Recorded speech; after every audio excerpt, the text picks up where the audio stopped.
games keep their chances alive, whereas the Adelaide Crows, they can't finish top, but if the AFL does get this deal done with the MCC sometime in the next 6 weeks, and the Adelaide Crows could even get a home preliminary final, we could have 2 preliminary finals outside Victoria. Daniel Bandy on screen there, playing his 150th today, and for the Doggies, as you called it, one of your favourite calls, there's time if they're good enough. I tell you one bloke who is good enough, he's been marvellous with the Western Bulldogs this year, is their coach Rodney Eade, and he is with Jason McCartney. Rocket, Smith and McMahon, they haven't come up? No, it's unfortunate. Smithy's ankle just pulled up a little bit sore after training. He trained okay the other night. Unfortunately for Jordan, he's got a bit of the flu. So, no, obviously we missed those 2 guys last week. We're a bit of competitive advantage with our run and set up, and unfortunately we're going to miss those 2. Bad loss last week, 2nd week in a row on the road. Have you done anything differently this week? Oh, not really. We've lightened the load a bit, and I think it's as much mental just to be able to maintain the confidence. I mean, last week there was a few, I suppose, mitigating circumstances. Although our effort was pretty good at 3/4 time, then we just ran out of numbers. So I think we just got to keep them positive, and hopefully today we're looking for a 4/4 effort. The strength of the Crows this year has been their defence. Will you be looking to isolate that with a small forward line today? Oh, you'd like to do that if you can, Jason, but I think it's more about how we actually use the footy. Last week we, as we fatigued a little bit with the lack of numbers, that we started to turn the ball over. So we've sort of got to be on our game today. Thanks, Rocket. Good luck today. Appreciate it, mate. Thank you, Jason, and thank you to Rodney who taking time out before the match there. Here is his team. And we heard the mention of those exclusions, Smith out and McMahon out. Coming in, Brad Murphy and Sam Power, and they're straight into the 18 as well, straight into the starting lineup, those 2 late inclusions for the Western Bulldogs. Milestone games where you mentioned Daniel Bandy, but Sam Power plays his 50th and Patrick Bowden his 50th as well for the Western Bulldogs this afternoon. Well, Scotty West, what a career he's had. 269 games, 8th most all-time at the Doggies, 6-time best and first. That is staggering. And if you have a look at his career disposals, he averages 25 a game, and in 70 matches he's had 30-plus disposals and 3 top 5 Brownlow medal finishes, one of the all-time greats at the kennel. Yes, and his 300th game all up, so a fantastic performance by one of the players who has been awesome over the entire length of his career. There's the Adelaide Crows lineup. Nathan Bock can't even get a game in that 22 now, so the man who was in probably the best form of any Crow about a month ago shows by his exclusion that you have to stay in form to be in this unit. Well, he had that run where he took on, I think the first scalp he got was Nick Revolt, and then he took on some other big names straight after it and took them apart, dismantled them. But as you call it, does not get his way into the Adelaide Crows at this point in time. So it's a tough lineup to get. It's a tough gig to get into, that one. It is. It's what it's all about, though. Absolutely. Well, Scotty West, the accumulation of all the matches in his career, playing for Victoria, playing All-Australian, playing for the Western Bulldogs, and, of course, his appearances in night football, plays his 300th match, and that enables him to get life membership for the AFL. We could have got a better view right then and there, but Scotty West has been an absolute champion of the game, a super bloke and a wonderful player. Well done, Scotty West.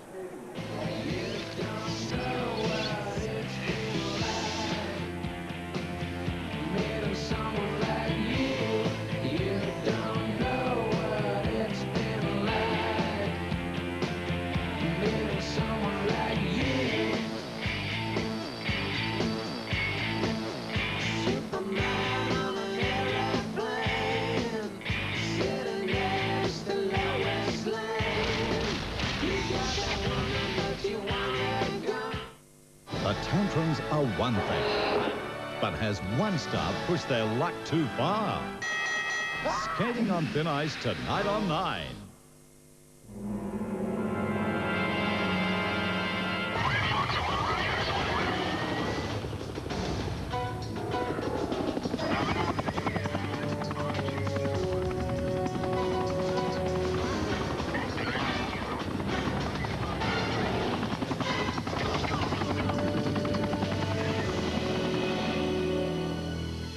There's a new health cover from Medibank Private for young singles and couples that offers a flexible choice of extras like acupuncture, chiro and remedial massage, plus hospital cover. My options. You don't have to be sick to benefit. To join, go to our website, call 132 331 or visit your nearest retail centre.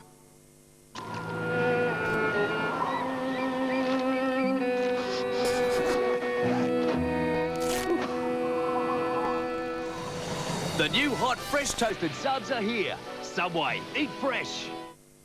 Gary? No, Gary, no!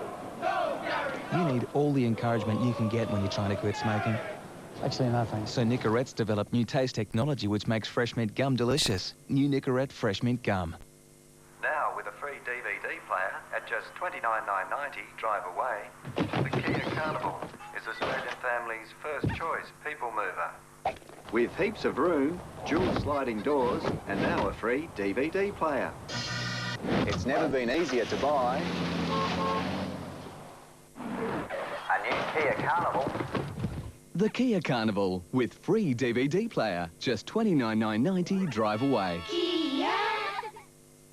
Have you got things inside that should be outside? Things outside that should be undercover? This is what basics still call home improving, enhancing outdoor living by design. Approval through to construction. Basic Steel, making people happy at home. Compare the pair. Same age, same income, same super contribution. Yet there could be a lifetime of difference in their final retirement payout. Her fund does not pay commissions to financial advisors. Her fund does pay commissions. Her fees are lower. Her fees are higher. Industry super funds are run only to profit members. Industry super funds, a lifetime of difference. There's an industry super fund for every Australian income earner. Call 1300 881 371 or visit our website. The comparisons show projected outcomes applying today's average fees of industry super funds and retail master trusts over 30 years. Differences in fees may change in the future, and this would alter the outcome. She's one of Hollywood's biggest names. 8:30 tonight. This is my matter. Calm down. No. The perfect crime. But she's the one thing they didn't count on. Yeah, the profile doesn't fit the profile. Sandra Bullock in Murder by Numbers premieres 8:30 tonight on 9.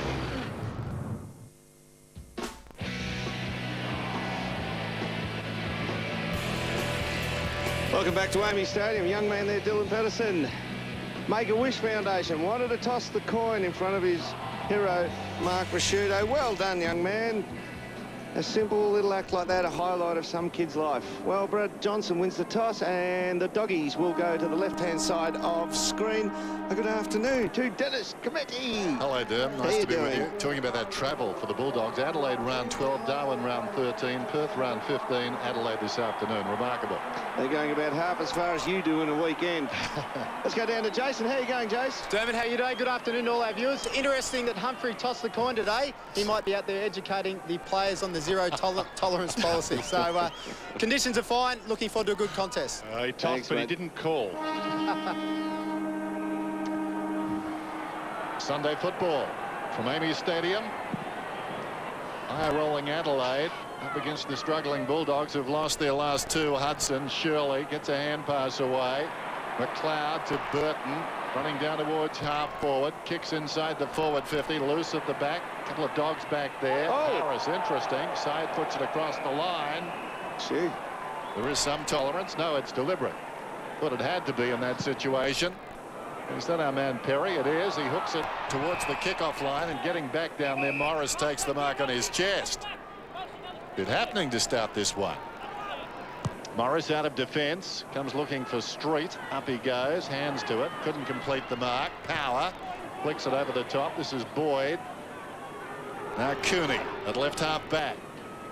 Well, split the difference between a pair of them. Johnson, Street, not the man you want with the football. West across the ground. Eagleton. Griffin is moving into space. If he can get the ball to him. Well played there by Goodwin. Tied him up long enough for Griffin to be closed down. Let's have a look up in the doggies forward line. Big Ben Rutten taking Daniel Bandy. Now, Rutten has played every second of the season so far. And Daniel Bandy is one of the best endurance athletes. That's a good take by Boyd. Got there in just the nick of time. Low flat kick. Boyd upended, but hung on. Just wonder, Dennis, whether Rutten will be able to stay with Bandy if he just runs him round purely, just gets on the bike. Griffin sold Morris into trouble. Jarred out of there. Bowden grabs it. Goes long down towards full forward. In front Bassett. Stolen away by Hahn with the outside of the boot. Wanders down towards the boundary. Murphy applies a tackle on Hart. And that ball slow to release. Tawney picked somebody's pocket. Came out with it. Was pushed in the back. Advantage will be paid. Goodwin gets a hand pass out. Thompson is running. Thompson looks up, heads wide. Riley. Ball bounce kindly for him. He's got Edwards. Hits him with a handball. It might be the 1-2. It is. So Riley has to hit a target inside 50. Welsh is the man he wants to hit. Gets him. Scott Welsh back in. Well, young Daniel Hargraves, he's not that young anymore, but he knew where Welsh was going to go. That's the take by Boyd. And he took his legs out. But right now, Welsh is behind the area he intends to lead, behind his opponent Hargraves, and he beats him with foot pace out there. And Hargraves is not slow. He didn't sum that up all that well. Had to protect that space, which the ball was going to. Kicked 32 goals, 14 this year, Scott Welsh. Has been very accurate. And the wind is light as a thief this afternoon. This is a tough kick, but for a man of Scotty Welsh's ability, you would think he'd put it through, and there's the perfect start for the Adelaide Crows. 3, 2, 1, go! Radio Rentals are celebrating the launch of SA's biggest ever interest-free offer. A massive 5 years interest-free. That's 5 years interest-free on widescreen plasma and LCD TVs. Get a new lounge or bedroom suite with 5 years interest-free. Plus, Radio Rentals guarantees to beat any price. With 5 years interest-free at SA's biggest electrical retailer, you'd be mad to shop anywhere else. Breeze not a factor then. Adelaide the opening goal. Welsh back in the team this afternoon. Missed last week down in Launceston. What a good time that was. A very successful experiment by the AFL and those clubs. Continues to be a success. Shirley gets a free kick. Looks towards half forward. Swings it out wide. Thompson running back. The one hand to it. Flicked away by Cross. Enjoying a fine season. Morris back to Cross. Thought about it. Now he's in trouble. Thompson did well. Wait if numbers tell the story. Morris to West. Bit lucky there. Power. Street again. He's the chosen one to bring it out. He was pushed off the kick. Opportunity now for Adelaide. Gathered by Riley. Taken down by Power. Whistle. And it's going to be a free kick for a push in the back going to Riley. For a shooter. Inside the forward 50. Clears Harris and Perry and runs out of bounds. And a great kick by Rashudo to the leader Perry. Had all that space out in front. Ken McGregor took 13 marks last week up against Patrick Bowden. That'll be a good matchup. Cooney's been in reasonable form. Tackles hard. Rutten and Bandy at the other end of the ground. Hudson to do the ruck work against Street. They lock arms. Handball comes out to Rashudo. Sells the dummy. Goes with a handball. Not a bad option. Shirley got one a little high. McGregor thought he had it. West steals it and heads west toward the boundary line. Hart might be first there. Hart, boundary line, and that'll do. Taken out of play, and down on that boundary line is Jason McCartney. Yeah, Dwayne, one of the matchups, Robert Shirley, he's got the job running with Scott. And just on Daniel Bandy, he's coming off his best game for 18 months last week, so could pose a problem with his running ability for Rutten. Yeah, he was very good last week. Kicked a handful of goals, 3 goals in quick succession. He did. Ball towards half forward. Edwards flicks it out wide. Goodwin got a couple of goals last week as well. Long down towards full forward. The mark is taken down there by Welsh. Well, almost the involuntary look away mark.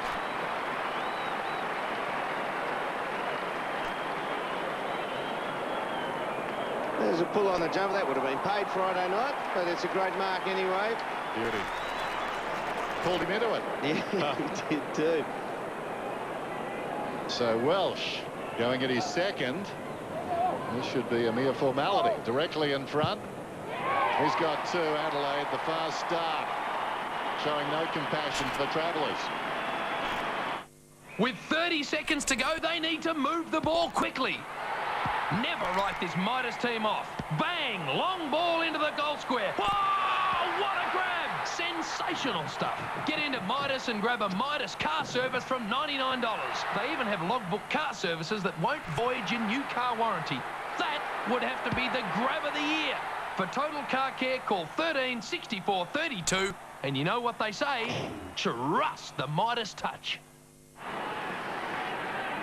Glenelg fan as a kid, Scotty Welsh, and playing well at the moment for the Adelaide Crows. Won their goal kicking for the second time last year. West kicks the Dogs inside 50 off hands McLeod, starting in defence as he has been doing this year, and gets released to the midfield a little later. Kick wide from Bassett to Tawney. He runs the wing with a couple of bounces. Now goes with a high bomb option. Perry, Henschel floats in, can't bring the mark down. Now Harris gets a chance to head to Eagleton. One of 5 ex-South Australians playing in this Bulldog lineup this afternoon. Chips the kick to Brad Murphy. Late inclusion for the Dogs, and that was the kick of a late inclusion. It's been knocked out of play by Andrew McLeod, and will get a ball in. Gee, he's good enough when he doesn't have the footy. You don't want to actually kick it to him if you're on the other side. Bright sunny day, boundary throw in at the interchange gates.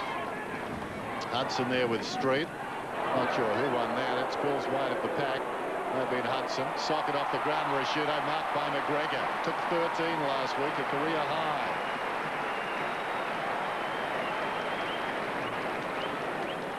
This will test him right on the 50.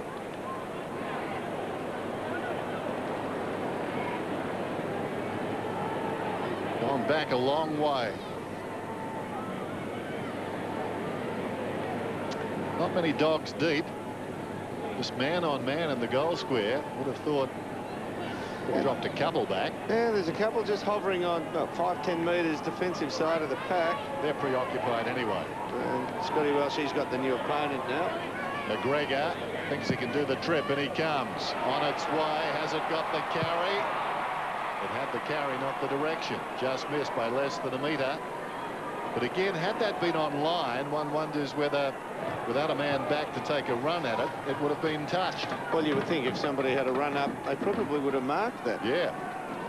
Lindsay Gilby, the designated kicker from behind. He's modelled his kicking on Nathan Buckley, and a little help from his brother, who was a great kick as a junior footballer. Have we got any closer to that worst kick of all time yet? Power kicks long towards the wing. Bowden, gambled from, went to Cooney, ex-West Adelaide boy, home, wants to do well, didn't do well then. Matner slipped. Eagleton caught, almost thrown out. Umpire said play it on. Hudson got it from Tawney, gave it to Van Berlo, kick half smothered. Van Berlo starting on the bench, but on for a run, and the ball out of play. There is the Bulldogs bench. Ray, Minson, Robbins and Burse. And Dale Morris has gone back to Scotty Welsh now. Hargraves moves out to Henschel. Hudson and Street. Hudson brilliantly with his left hand down to Rashudo. Right half forward. Hooks it down towards full forward. How will it bounce? Dangerous situation for the Dogs to deal with. McGregor could have been pushed in the back. Hargrave tried to get it out. Shirley falling to the ground. Van Berlo. Now Matner hurriedly towards the pocket, going back with courage. The mark will be paid to Morris. He's lucky he was standing right in that spot, which was and it definitely was a bit of luck. Came in pretty quick because there was 3 Adelaide players surrounding the drop of the ball. They're under pressure at the moment, the Dogs. It won't be eased here, although Boyd gets a good result, gets it out of bounds. He was outnumbered 2-on-1. There you go. There's those 3 Crows players around. You notice too that the Crows won't allow the Doggies short possession freely. They're pressing right up on them. They've only got four blokes basically to the defensive side of this scrimmage. Hudson and Street. Ball comes to Goodwin. Tucked into the pocket. Hamble found cross. Yeah. Here goes to Harris under pressure. He to Gilby. Looks up, just wants to hack it out of the area. Goes long towards Bandy. Floating in Burton. That's his forte. Floated in, took the mark. Wants to play on. Oh, that's a shocking option. Bowden. Is it out of bounds on the full? Regardless, it's an Adelaide ball. Edwards. Daniel Bandy had to put the knee up and make contact with Burton. Edwards has been pushed around at the angle just in case he's having a shot. That's a good result. Oh. Yeah, it's a nice option for the Doggies there. Pushed into the gutter almost. Simon Meredith, the umpire. Pushed back to his old hometown at Salem Bend if he goes any wider. What a superstar he's been, Tyson Edwards. Two-time premiership player, hunting down a chance at a third. Goes long, Hartson, got it. Peter Street trying to plead his case, saying he got a punch on it. Well, he did, but it didn't go far enough away. Hudson had the, I dare say, he punched the back of his hands and not the second grab. Ball dropped sharply there. Kicked 3-1 this year. To the right fist. Ben Hudson came to footy late, 16 years of age, before he started playing football seriously, and from Queensland via Werribee to Adelaide. Drafted at the age of 24, now 26. So early on in his career, just game number 29 for him this afternoon, and he slops it. Adelaide, they are hot, super hot. See that bloke over there? He's one. Really? Bloke next to him, he's one too. Joking. All those blokes. Even old Laurie. Does his wife know?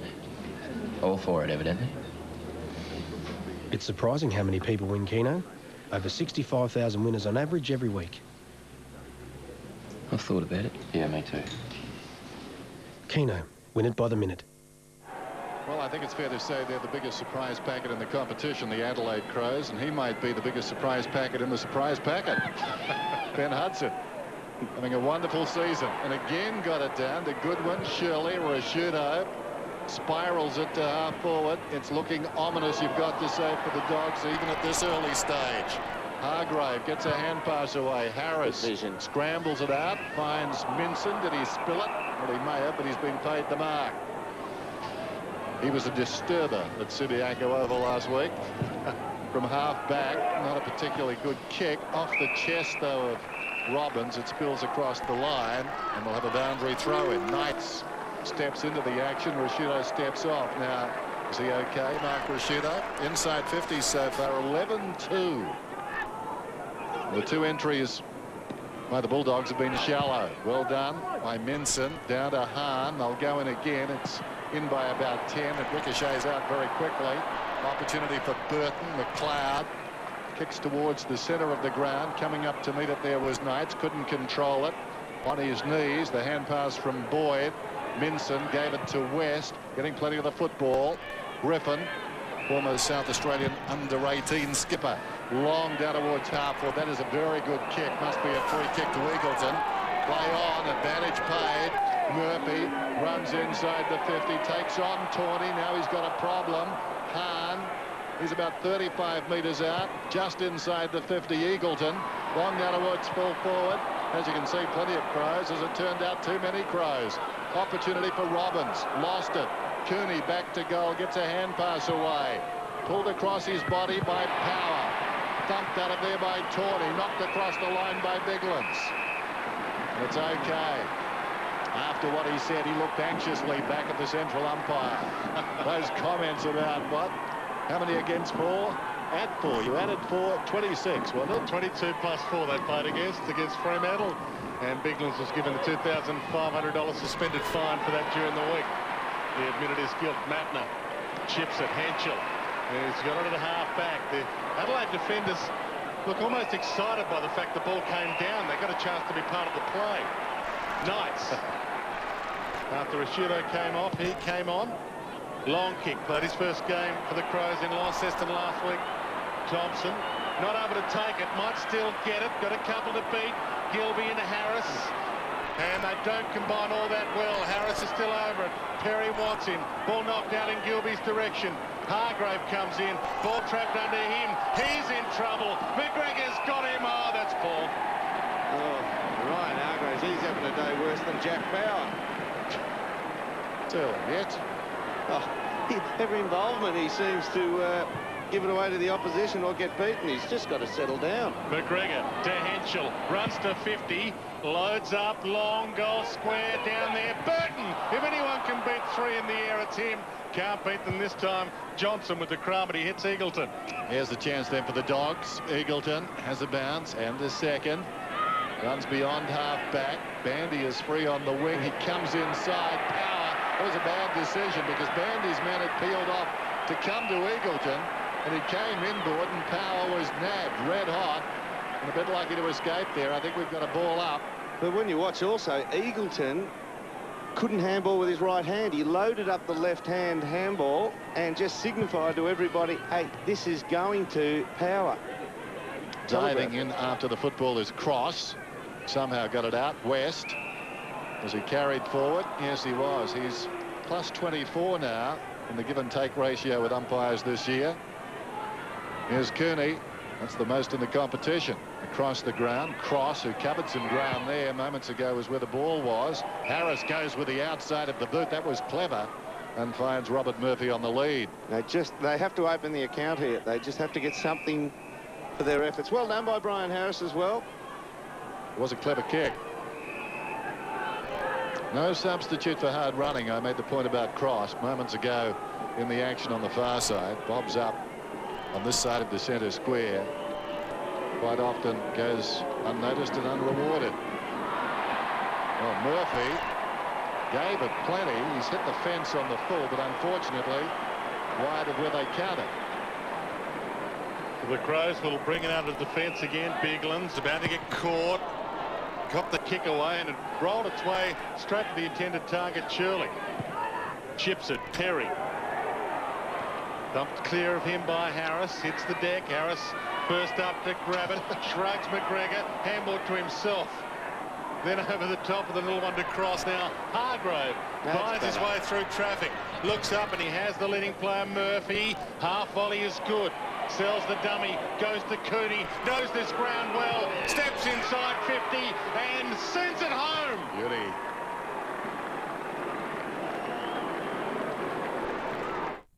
It's deluxe, it's deluxe, it's deluxe, Hungry Jack's. Flame grilled beef. Cheese. More beef. More cheese. I like that. Bacon. Tomato, lettuce and mayo. That's Hungry Jack's Bacon Deluxe. It's delish. It's delish, it's deluxe, Hungry Jack's, Hungry Jack's. The burgers are better at Hungry Jack's. That was a wonderful goal on the run by that young man, former #1 draft pick. Really has acceleration. So after about 10 minutes of rolling over and playing dead, the Dogs suddenly on the board. He knew the limitations of Brett Burton off the mark as well. Went past him. Cooney in again, not required that time. Gilby dragged down. Burton, Cooney, well done. Minson, forward of the wing. Inside the 50, Rutten comes up, takes the mark. Bassett, left half back. Edwards, McLeod, runs beyond the wing. Looks down towards half forward. Will need to be precise. Perry had it bounce off his chest. It's out of bounds. They're having a dig here, the Doggies, for the last couple of minutes, even though they've only got the 1 goal as a reward. Much improved. Absolutely. Starting to get some run out of their back line. If they can, you just feel that the trend of this match will be if they can be in touch at 3/4 time. The Crows have fallen over the last couple of weeks. That's got to be high. Yes, Bigland's caught Minson high. Minson from Norwood via Bavaria, where he spent 2 years. Bavaria? Yeah, not a lot of players recruited from Bavaria. No, it's been a barren recruiting ground. But he's from the Red Barons from there, isn't he? Griffin to the man. Big Will chips it. Been plenty recruited from Norwood, though. It's been a great club. Ball on the outer side. Bandy. A good game last week. Into the midfield. Eagleton. He rode the tackle well. Boyd. Gilby's the intended target. Matner chips in, takes it, and away. Thompson, if it sits for him, he's gone. Sits for him, he's gone. Almost holding the ball. Just got it away to McGregor. Caught high. Thompson's second effort. Rashudo now through traffic. Loads up with a long handball to Edwards. That was as good as a kick. Edwards, his kick is good. Straight to Welsh. What a team. How good was the Rashudo handball? It was as long as a kick, but he summed it up, and in the space of, what, half a second, there it is, bang. He recognises, I have to hit on the left. Now, that's the difference between his handball on the non-dominant side to Eagleton on the run 5 minutes ago, having to turn his whole body sideways and tell the world, I'm handballing to my teammate, run to him and tackle him. Welsh, who kicked the first 2 goals of the afternoon. It's the thin bit. The thin bit, yes, but it made a resonating sound again. didn't it? Like a Launceston post. Yeah, the Launceston one was more tubular. This is more woodwind. That's right. A wooden post here, although they've taken the corners off them and made them round. Who was it that hit the corner? It was Wayne Carey that Wayne jammed Carey, that in. of course, The himself. far point post. Johnson. The pressure's been great like this. Griffin. West. Johnson. Upended. Did he kick it? Proudwood holding the ball. Mattner got it from Wiley. Good one. Van Burlo, our man, kicks inside the forward 50. Off him. Mark is taken down there by Boyd.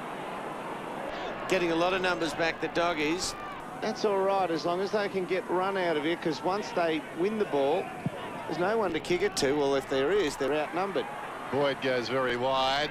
After it goes Bowden running out of space.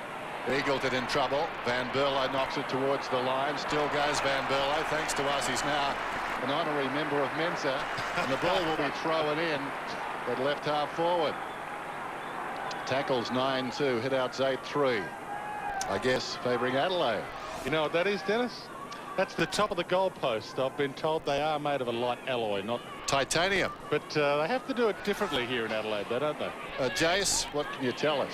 Okay, yeah, a matchup that does look good for the Dogs if they can get it in quick enough is Robert Murphy. He's been matched by Nathan Bassett. Maybe Ben Hart could be a better option there. We're not interested in that. We want to know about the post. I don't want to know about the post. I don't want to know about the post. Get on with the game, boy. Oh, they like being different here in Adelaide. Where are you from, Brian? Adelaide to Eagleton, who takes the mark on the wing. 20 players, 6 in the shadows of quarter time, and there aren't many shadows here. Bright sunshine at the moment. It's beautiful conditions for football. Hahn dives in. They've got him, Hart and Shirley, and we'll get a ball up. Still on the outer wing. Ben Hart so important to the Adelaide Crows. Mitch Hahn's opposed to him. They have to spot up Mitch Hahn on the lead, or either that, or Mitch Hahn has to stay deep in the goal square, keeping Hart out of the action. McLeod still playing in defence, forced to do some defending. To Goodwin, to Burton. High kick from his boot in the Perry direction. Harris edges him under the ball. Ball bounce kindly for Perry. He might still be a chance. Harris, doesn't seek the sanctuary of the boundary line. Went to Boyd with a half a throw.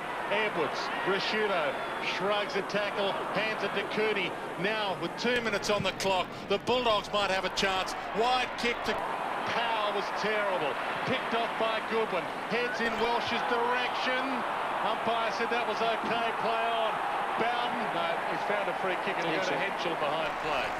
Oh, Adam Cooney, who is such a good player and has such good skills. Well, that's the attempted spoil. Now, that's well played. Yeah. Good effort. Yeah. He just clawed and he was rabid in his pursuit to spoil it, but just held on a fraction. Ryan Hargraves again. Well, look, I mean, I said he did well at running out of the back line before, but that's error number 4. Trent Henschel, 12 goals, 5 this season. Very accurate man. He's one man who would never talk back to the umpire. Rowdy is his nickname. He rarely says much at all. And he had the beautiful stuttering approach. He had the delivery stride on impact like Max Walker at the crease. Hasn't changed during the week. Oh, there's a studious here, but it's accurate. He rarely misses. Yes. There'll be players in 10 years' time doing exactly that because he does it well.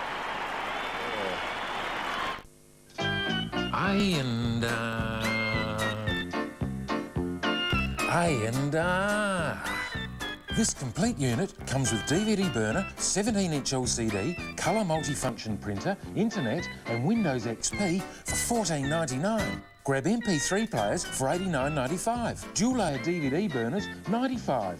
Or 50 blank CDs a joke at $13.50. Now with 6 Superstock stores, there's an A&R near you. I think it's fair to say if a black tracker was tracking Henschel, I think he was tracking 6 men. 4-2 to a goal. Minson beaten by Biglands. Johnson, now Cooney runs beyond the wing, kicks inside the forward 50. It's 2-on-1 down there, and one of the 2 is Bassett. Your man. My man. Across to Hart, swings it very wide. Taken by Doughty. So good last week. Little chip. Coming back, Rutten met solidly by Eagleton, both of them hurt by that exchange. Well done by Eagleton. Boyd's got it. Kicks inside the 50, down to 45 seconds. Knocked away by Bassett. Loose at the back. Well done, Rutten. He's picked himself up and dusted himself off. Rashudo did brilliantly as well to Bassett. Now Hart in the back pocket, in the shadows. Not a good kick coming out. Matner's over the football, lost it. Eagleton, he's dusted off as well. Well done. He's hurt. He's hurt. Hey, he feigned he was going to go inside then, Hahn. You're allowed to turn that way, but you have to take a step. Now, Eagleton runs at the footy. He wants to come off. He wants to come off. Yeah, they put a jar through him, through his hip, and that's a good little step and good vision, good touch. Hahn will kick from about 35 metres out. They need a goal. Right on the siren, he provides it. Well done, Dogs. They get their second after Adelaide flew out of the blocks. It's now 4-2 to 2 goals at quarter time, and they can take some solace from that. That goal on the siren will be a tonic for them. It's Sunday football in Adelaide under clear blue skies. Adelaide 4-2-26, the Western Bulldogs 2 straight.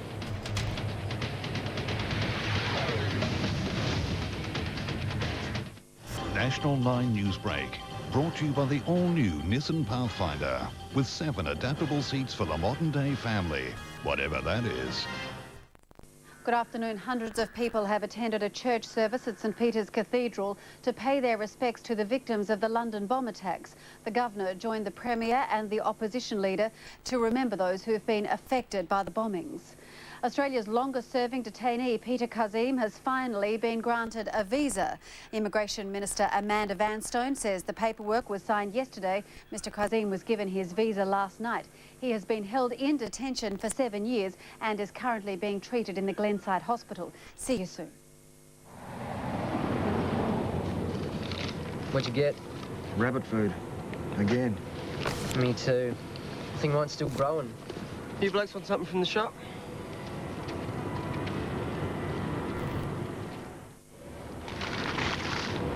You bloody ripper. Bloody unreal.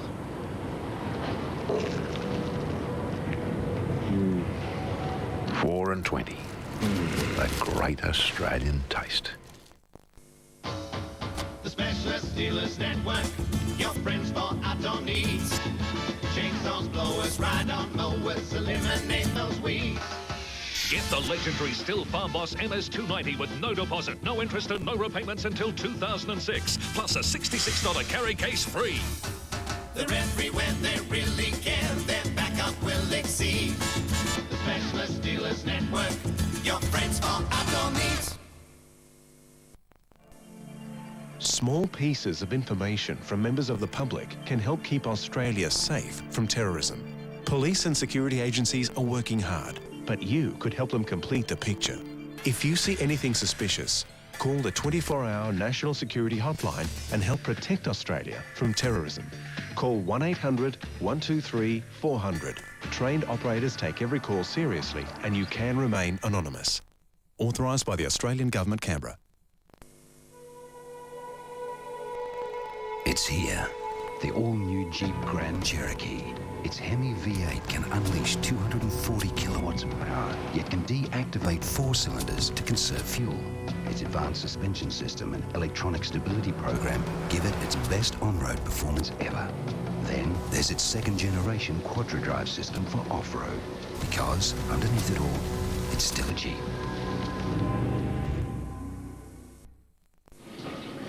What a know-it-all. Man City against... This guy is so boring. I'm the man from Alpha. Oh, shoot. Go hard from the off. Hewitt's highest placing in the French. Semis. Quarters. Quarters. Lemon. Hit him with one of Brett Lee's favourite bands. S Club 7. Then ask him how many women NBA's Will Chamberlain bedded. He'll say... Who cares? You'll say... Well, your wife, for one. Alpha, the new heavyweight monthly magazine. Only $2 when you buy the Advertiser or Sunday Mail. Good luck. It's sport and it's personal. Over the decades, he's captured our hearts. And together, they made Australian television great. Shut your big face. Sean, the King, and many more alongside a national icon. TV legends, the best of Bert Newton, 7:30 Monday on 9. The Toyota AFL season brought to you by our telecast sponsors A&R Computers, Midas Car Care and Industry Super Funds.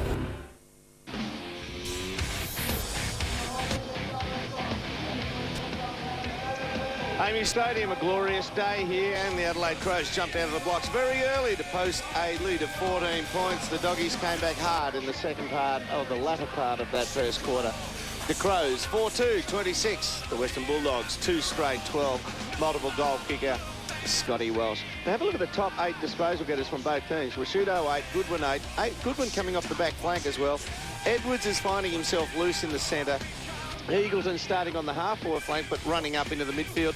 Adam Cooney, a midfielder starting off the back of the square. Scotty West in his life membership game with the AFL, 7 possessions. So they're getting plenty of it.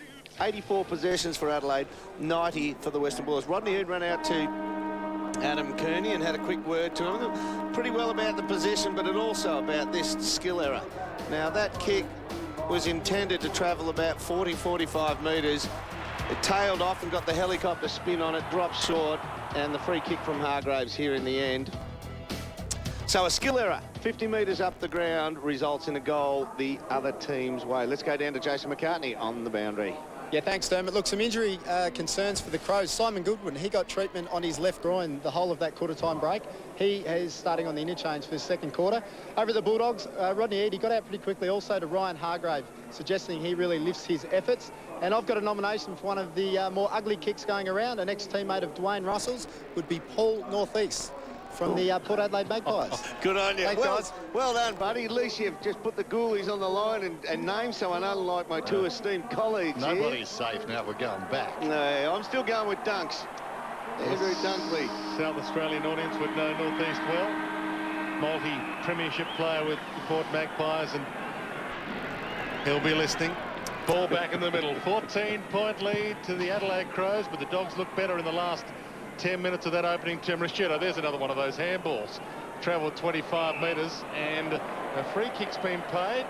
Holding on, Henschel will get it. And his arm held by Hargrave. So second term hasn't started well, and dropping into the hole, Minson. And Rob Murphy's come up to the wing, swap with Brad Johnson, who goes to full forward. Griffin heads wide, bouncing ball. Matt will get there first. He's got 3 Dogs around him. Loops the handball to Perry, back to Matner. The Dogs pursue. Eagleton couldn't get near him. Matner inside 50, 4 Dogs waiting. And Vincent takes the mark, and they're away. Ray towards the wing, short of the target. Eagleton, the intended, chopped off by Hudson to Rashudo. The short one is on Riley, 60 metres from goal, maybe a little further. Now Minson's dropped into that zone again, so Riley will try and look short or sideways. Margin 14 points. Riley goes short. Welsh takes the mark. A belated flop from Morris. So Welsh, 2 goals, and from memory another poster. It's all a bit easy. Yeah, that was. Generally not a hard pocket to kick goals from on this ground. We've seen some good goals kicked from that side. This to stretch the lead. Adelaide started so well. The Dogs steadied, came back at them. Scott Welsh, as we said, missed last week. Off to a quick start today. Right behind the kick, and the kick is good.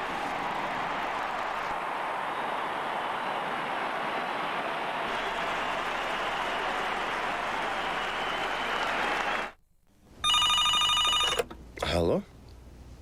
No, just watching the footy. No, it's an Amy ad. They guarantee to save you money on home and contents insurance. Yeah, best price in Adelaide. No, not Perth, Adelaide. Where are you? Oh, okay then. Bye. Who was that? I don't know. Lucky yours, Amy.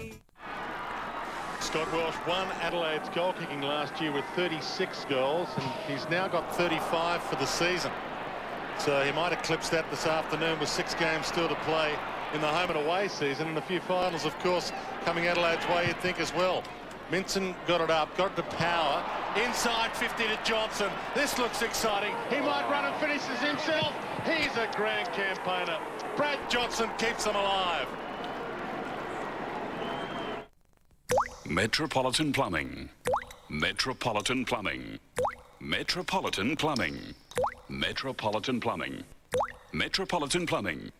Metropolitan Plumbing. Metropolitan Plumbing. Just a quick reminder that Metropolitan Plumbing can fix leaking taps, block drains, plus hot water repairs and replacement within the hour. All areas, 24 hours, 7 days. Yes, 7 days a week. Metropolitan Plumbing. And you'd want the ball going to Street because there's a fair chance. Yep. You point out a great point here. Watch Brad Johnson turn his man around. Now Rutten's standing in the goal square with Street next to him. As he sneak into screen here, just on the right, had to go to him, had to put Brad Johnson in two minds. Will I kick it or handball it to my teammate? Just put some uncertainty in there. Yep. From the ball up, he'll get the important takeaway. No one quite yet, but the umpire's let it go a while. Van Berlo got it to Hart. High kick, McGregor's the intended target. Bowden's with him, good fist down. Edwards just overran it. It was a tough ball to pick. Griffin been picked, almost had his pocket pick, goes to West. Back to Cross, plenty of dogs in the corridor. Too many. Finds Boyd. That's too many in the corridor. It means they're not further afield as targets. Cooney's free. If Ray sees him, no, Ray goes down the corridor and goes to Murphy. Cooney's still free. Murphy, one way then the other. They just didn't want Cooney for some reason. Eagleton's there. Ball thumped clear of him. Murphy, Ray. Cooney's still free. Over his head they go this time to Peter Street. What does he have to do? He bleaches his hair blonde as it is. He needed a siren on top of his head. He did run pretty hard to that spot. Just going back to that, Dennis, the really good backman, the intelligent backman, at least make that player running towards the open goal, cock a handball and think, I'm going to handball it over the top. And then they shuffle back and make the player think, oh, I have to kick it now. Yep, Thompson, Rutten. And Rutten's having a very good season. Burton's hand pass was charged down. Eagleton reaching over the top there is Bassett. Dragged it back in to assist Eagleton. Now just watch it again. Rutten's got a decision to make, bearing in mind the man he's on is Street. He's very conscious of Street, but if he goes now, Johnson's got to give the ball to Street, and there's every chance something good could happen for the Crows. The hand pass needs to be precise because Street is a big man and he's not too nimble. Here's McLeod, but players so often these days will not do what's best for the team. Playing for self-preservation, it could be termed as well. It may be the coaches who just insist you've got to stick with your bloke, and that's the way it is. Well done by Thompson to Shirley. Now Henschel runs beyond the wing, goes short. Beautiful. Welsh, nobody inside the forward 50 from either team. Now dropping back is McGregor. Turns around, completely lost his mark, and McGregor. Oh, Bowden. Bowden, I think, was looking at the giant screen, and even that should have tipped him off. Here you go. I'll tell you what would have been a little bit better had he had a bit of touch. And he could have just kept pushing Ken McGregor towards the goal. That's another one. Chris Langford, I remember at Waverley when the screen first came in, used to stand a couple of metres in front of his opponent, turn his back on play and keep his opponent in full view, and another eye, and the other eye on the screen to see where the ball was on the ground. He used to utilise all the elements in the environment. And had a remote. There's McGregor. Jabs at it. Bang.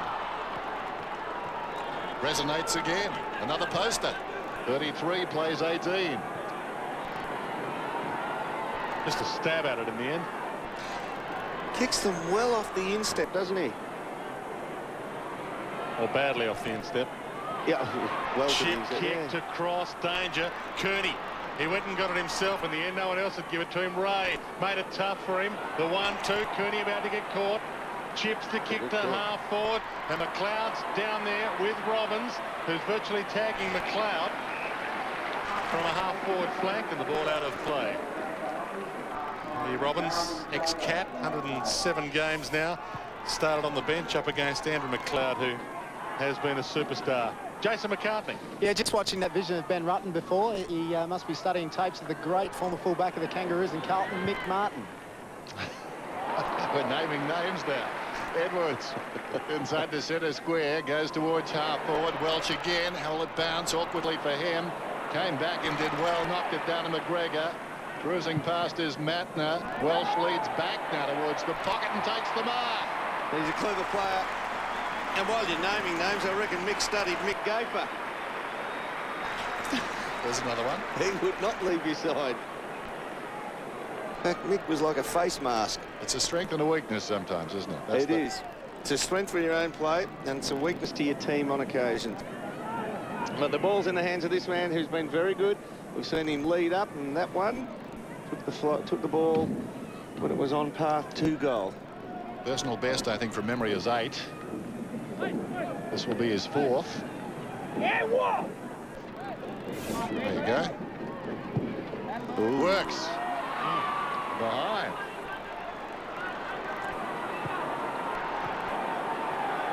You put your commentary off, so well done, shocked Dennis. us all in here in the microphone. Hargrave, short. Harris, back pocket.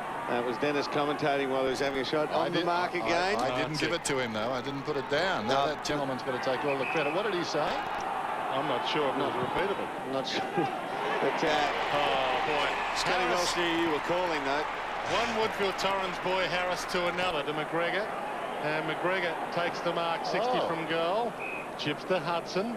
Oh, he socks a fair way up, too. Shirley about to get crunched. And that's holding the ball. He was half tackled. It was a semi-hip and shoulder tackle from Robbins. Now, have a look at this. There is no players leading at him. All his targets are running away from him. There was not a half-forward presenting to him. Hargrave appeared to play on to some Crow fans. Chips the kick.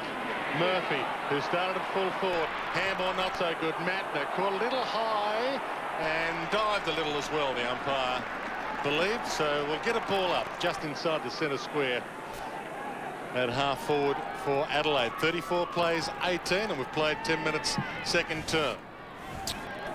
Minson knocks it down. Perry's on top of the football, or is it Rashudo in there? It's Rashudo. Whistle and another bounce. Been good in the second quarters, as illustrated on screen over the last 5 weeks. It's a danger period, though, because you know that the Doggies' young team will go right in the last quarter. The Crows have fallen off in that period. Burton breaks away. High one. Going back is Harris. That's a gutsy mark. Well done. 34 plays 18. Next goal, vital. Either way. Cooney. Out towards left half-back, nothing to go to. Just scrambles a kick along the boundary line. Down goes West. Well done, Matner. In comes Wells. Gets a hand pass back. Rashudo off his step around the corner. That was a very clever kick. Henschel's got it. Looks towards the middle.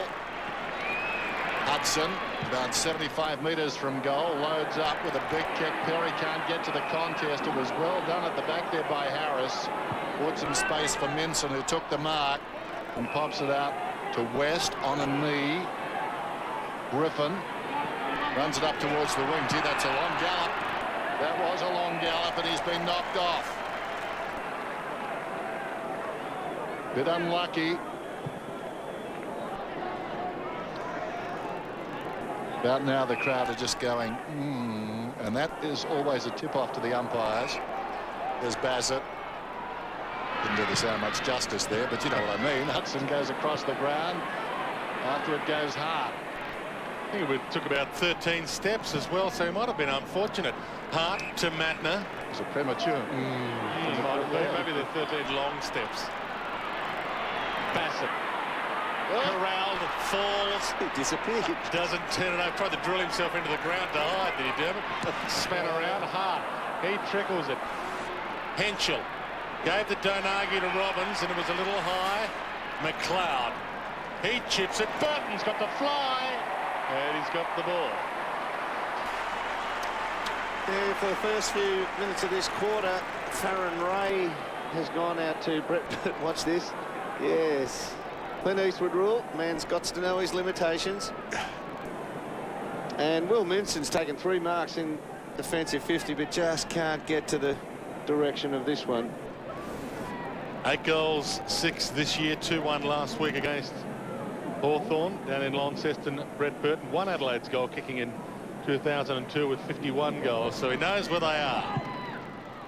Drop punt. Goal umpire did not move.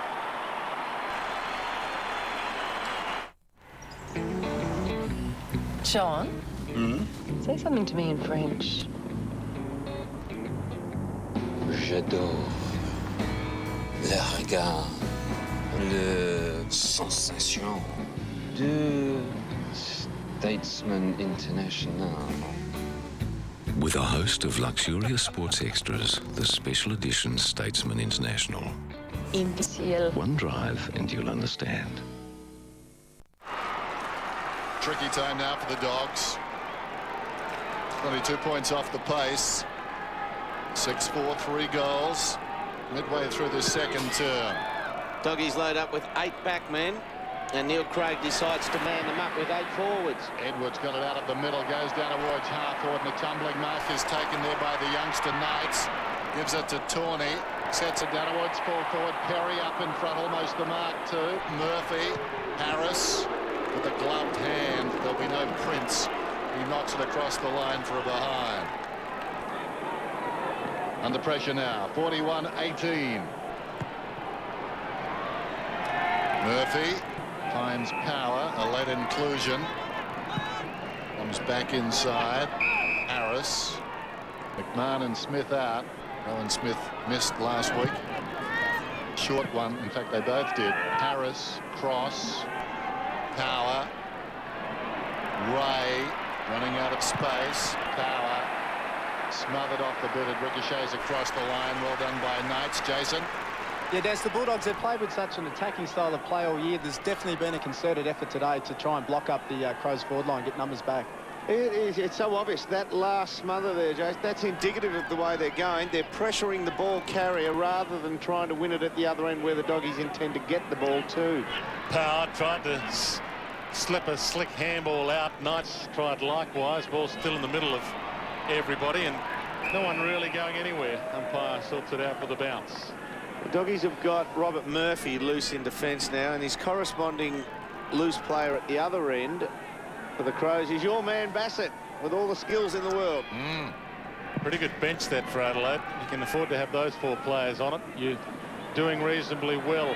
Griffin gave it out to Gilby. Long kick, midfield. Johnson was there, couldn't get near it. Ray. Boyd. Backwards, Gilby again. Chips it to Johnson. Marks on the wing. Adelaide getting players back. Ray, this is danger territory. Almost tapped it to Bassett. Here they go again. If Tawney picks it up, he gets one high. Umpire said they're too far ahead, perhaps, on the scoreboard. I'll bounce it. Did they say that? No, they probably don't, but sometimes it appears that way. There it is. Yeah. Some players get those and some don't. You can't argue with them anymore either. No. Can't say a word. Bandy knocks it down. Tawney into trouble again. Riley applies a strong tackle on Burse. Jason? Simon Goodwin's still on the interchange since quarter time with that left groin injury. We'll try and get an update for everyone half time. Can you be done for ball getter on the ground? He's on the bench as well. Can you be done for sarcasm? If you sarcastically say good decision, Al. A whole new can of worms, isn't it? Right? We'll go for smirking. Had enough of you, number 6. Or if you could politely request to debate it. I'd like to take issue with on that decision. There's the bounce over the top. Burton taken by Johnson. It's a very short pass. Yes, Cooney. Down towards half forward. In trouble. Bandy was taken high, and he'll get the free kick. Hello's up. Piglin's on. Maybe you can just bring a note in your sock, because you know things are going to get rough. Have it signed Epstein's mother. Here's Gilby in the centre square, but we digress. There goes the kick inside the forward 50. Robbins in front, was pushed in the back anyway. He's a beautiful user of the ball, Lindsay Gilby. So Robbins, who started on the bench, will kick from right on the 50 here. Oh, that hurt. Encouraged by Burst there, diving into. The closing speed of McLeod couldn't get to that either.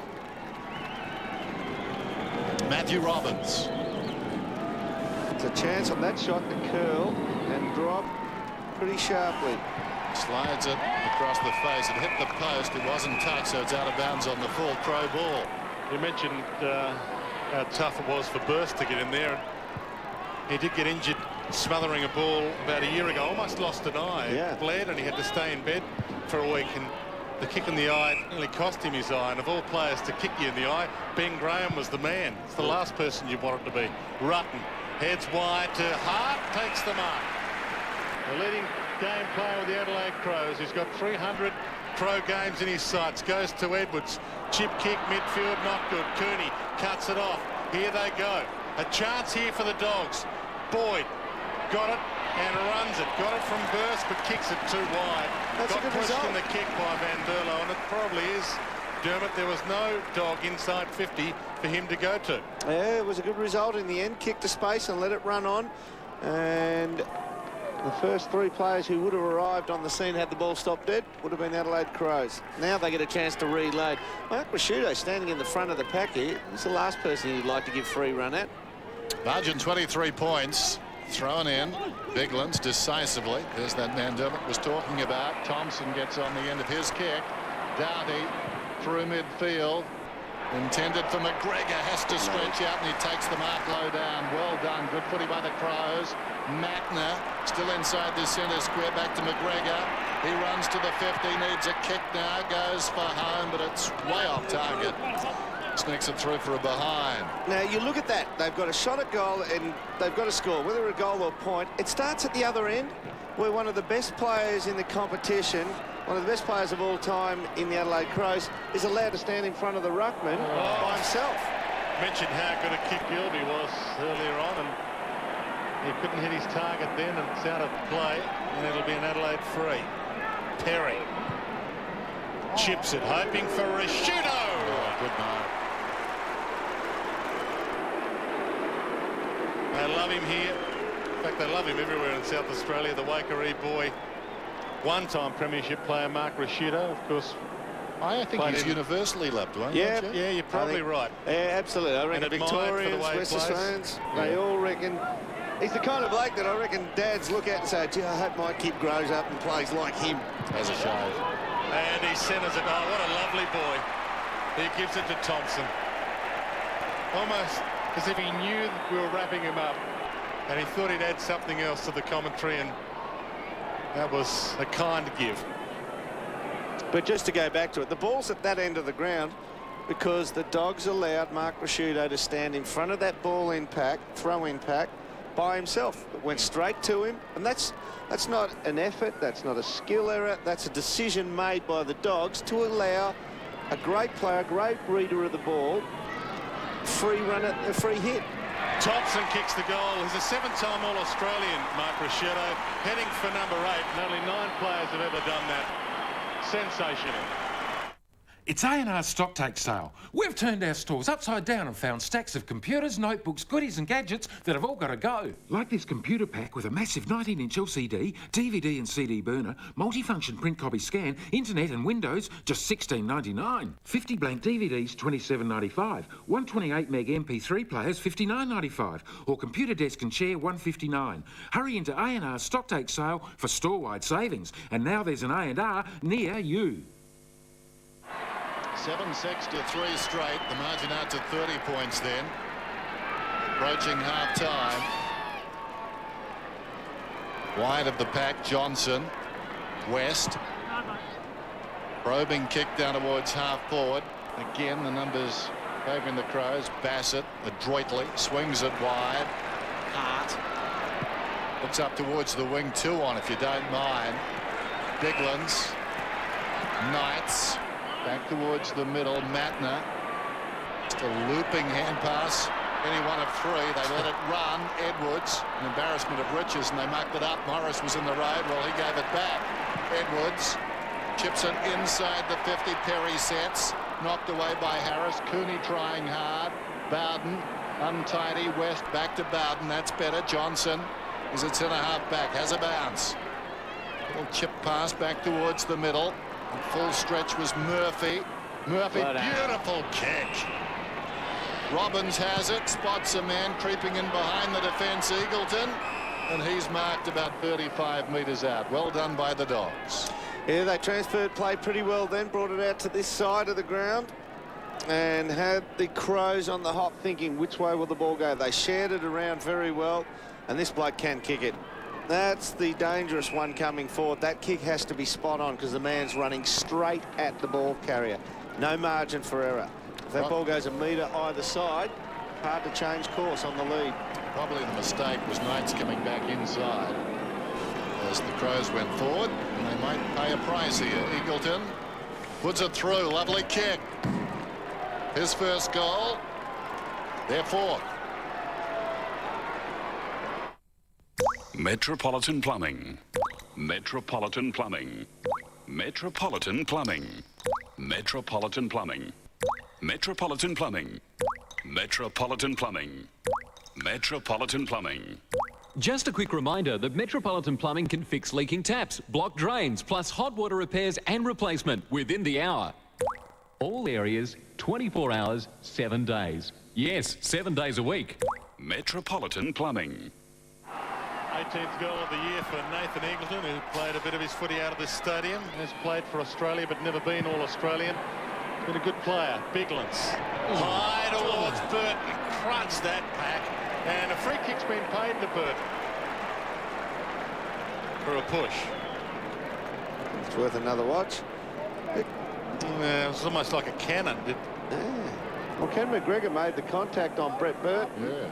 But did he get a nudge? Well, yeah, whether it was the cannon, the push on Ken McGregor, the free kick should be to him, not Brett Burton. Watch Bowden here. Yeah, well, he was trying to spoil. Well, he's paid it against. Obviously paid it. Bowden's the only Bulldogs player there, so it should be McGregor getting the free, not Burton.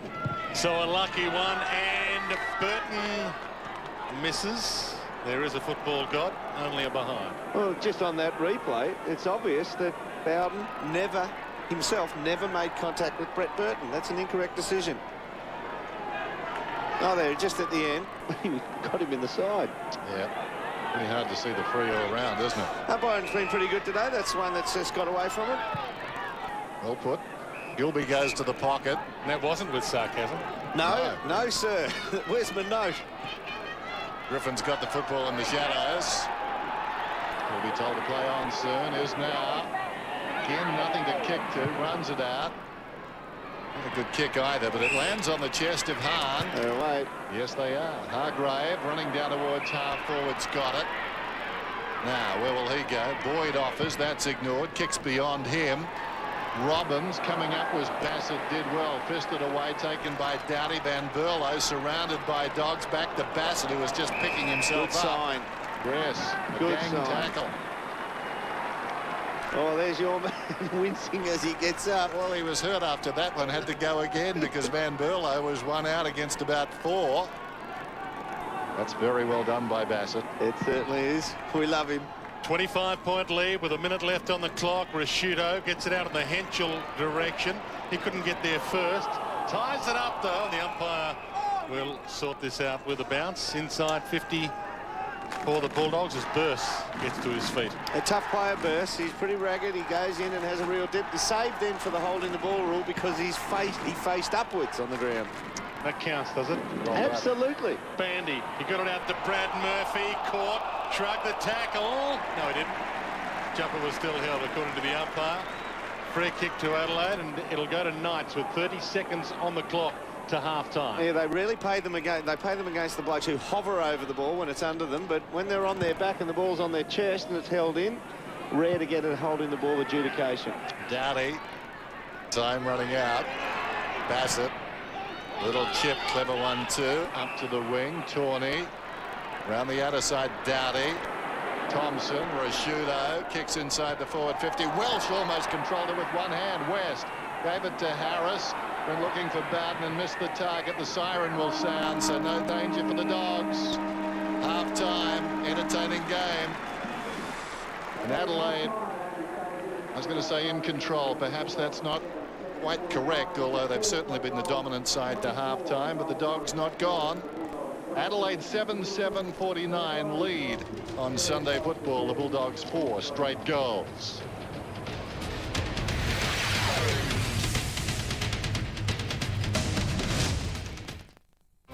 Adelaide remembers the victims of London's terror attacks.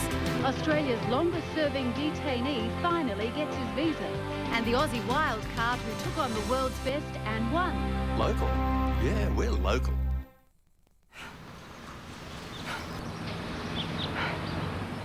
If you love keeping fit, then you need to run into Fitness Warehouse. Take the first step in your fitness routine by visiting the friendly staff at Fitness Warehouse. Make your resolution a reality. Get the whole family involved in a fun, fit, healthy lifestyle. For helpful advice, a great range of products, drop into a Fitness Warehouse store and see for yourself. Fitness Warehouse. If you have the commitment, we have the equipment. Fast Track Racing, the Australian specialists in race, drive and ride programs, are coming to Adelaide's International Raceway. Whether you want the thrill of being a passenger in a V8 Super Challenge race car or taking the wheel yourself, then Fast Track has all the options. For August and September only, we have introductory prices from just $199. Don't dream about it, do it with Fast Track Racing. Call now. Hi, I'm Carol. As owner of Profile Wardrobes, I can assure that we help our customers make the best possible choices when selecting wardrobes for their home. That we turn up on time to give a free measuring quote. That you can see and try the large range of styles and features that make your Profile wardrobe unique. I ensure that quality and value are built into every Profile wardrobe. Call us now at Profile for what's on special this month.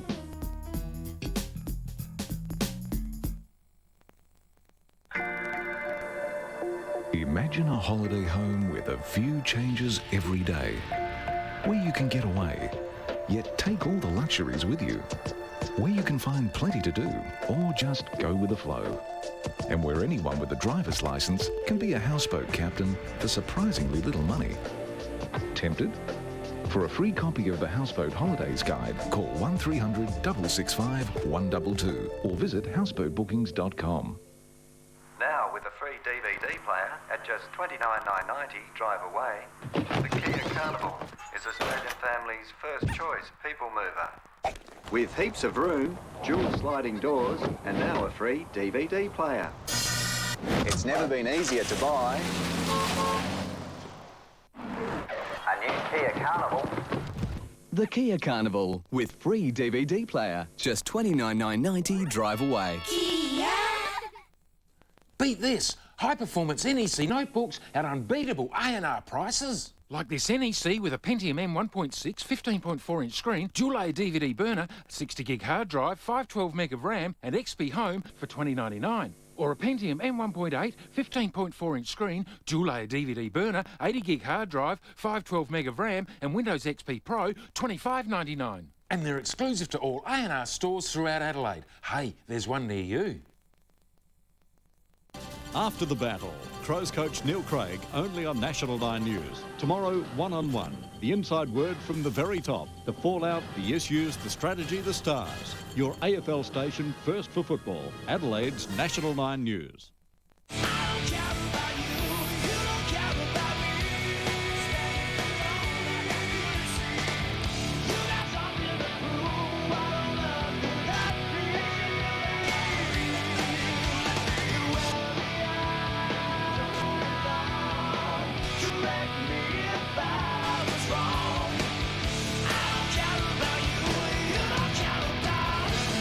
Sunday football, as is at Amy Stadium on a glorious day. It's the Adelaide Crows. 7-7-49, holding sway over the Western Bulldogs by 25 points. The Doggies, 4 straight, 24. Now, we saw the Crows last week. Scotty Welsh didn't play. He certainly makes a difference even when he's not kicking goals. He straightens them up. Today, he's been very dangerous down there. A poster and 3 goals, and as you can see, the rest in this game, all singles. Well, the Doggies have had 14 shots at goal, 7 goals in the first half. Scotty Welsh, as you said, came out with all guns blazing in the first half. Scotty's 3. He's on pace for a bag, which is a 6, all better. And Ryan Hargraves, well, he's had a forgetful first half.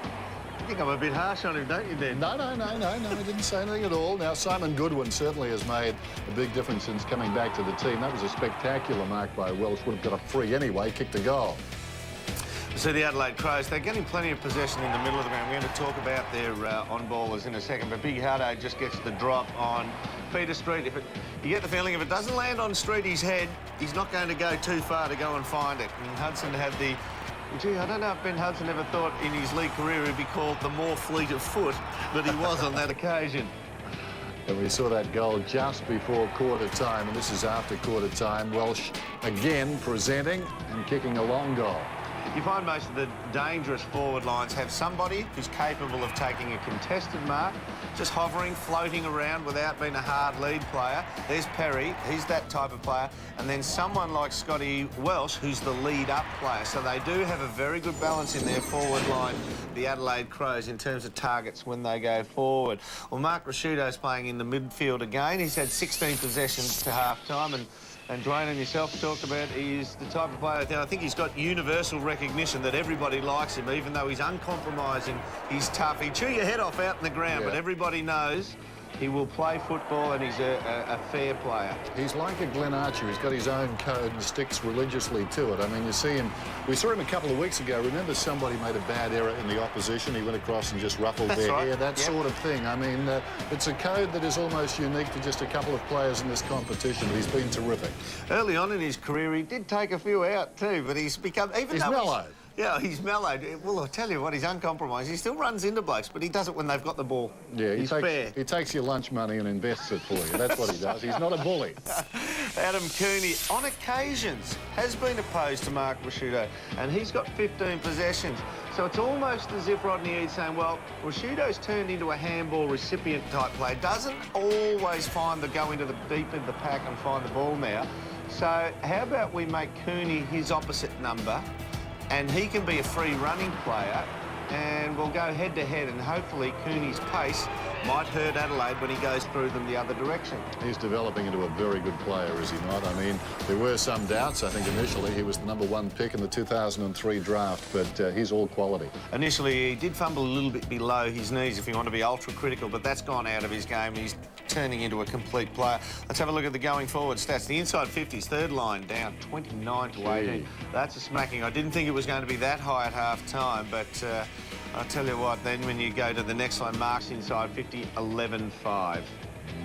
The Dogs are hanging in there. It looked as though it was going to be pretty tough for them. Still maybe, but they'd need to come out and get a few goals. Well, you'd want them to hang on in the third quarter. They will be buoyed by the fact that the Adelaide Crows have been run over in the final quarter of the last two matches. And the Doggies' young team do chip it around. It is a taxing game, but they do have a lot of energy up their sleeve, and they might come home pretty strong. That's what they'll tell themselves anyway. Then again, there's travel fatigue, but don't mention that in the rooms, whatever you do. There's a lot of things we can put into it. After the break, we'll be back with the AFL Toyota Memorable Moments.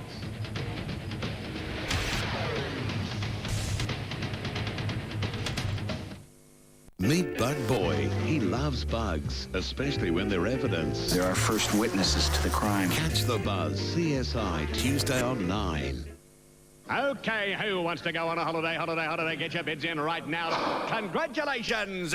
The enchanting fishing village of Robe. 17 k's of golden beach, cliff tops, wild seas, sumptuous seafood. Beautiful Robe is all yours for only the price you're willing to pay in today's travel auction. Just be one of the top 50 bidders. Our package includes 3 nights accommodation at the Geishan Bay Motel, located in the heart of Robe. You get breakfast each morning, Devonshire tea one day, and a conditional buy one get one free dinner in the cottage restaurant each night. And choose to travel off-peak, stay another night absolutely free. Normally valued at $333 for a couple. Today, what's your bid? $290, $280, $270? It's up to you. If you've been successful, a whole year to travel, some conditions apply. Come on, that's up to 4 nights accommodation in the heart of Robe, breakfasts, Devonshire tea, and conditional buy one get one free dinners. What's it worth to you? $333 our price. Bid now. 1300 65 65 73. Lines open for 1 hour. You listen to what the customer asks for and you try to provide the product. Bare Basics Lingerie. You'll be well fitted and we know what we're doing. For genuine personalised service, Bare Basics Lingerie, opposite Dan Murphy's in the Martin Shopping Centre. Summer's over, but not the gigantic price reductions at Tile Wizards. Grab first-grade floor tiles at $14.50 a square metre, laminated flooring $19.90, and polished porcelain floor tiles out at $23.50 a square metre. When it comes to tiles, you can't go past Tile Wizards, now at 4 big locations. Get into Gaswold for all your power tools. Get the legendary Makita 10-inch slide compound miter saw and score a bonus Makita 7-inch saw valued at $190. Get into Gaswold, Adelaide, Baraka, Lonsdale and St Mary's.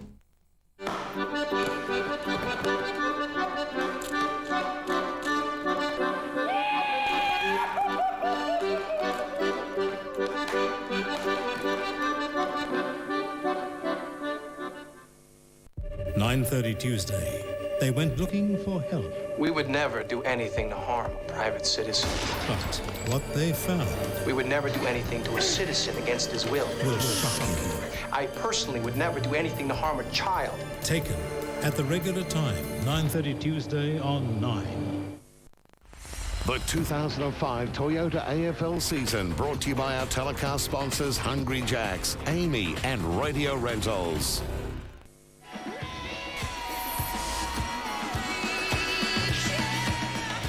Sunday football at Amy Stadium is the Crows by 25 points, 77-49. The Western Bulldogs, 4 straight, 24. Scotty Welsh, multiple goal kicker with a 3.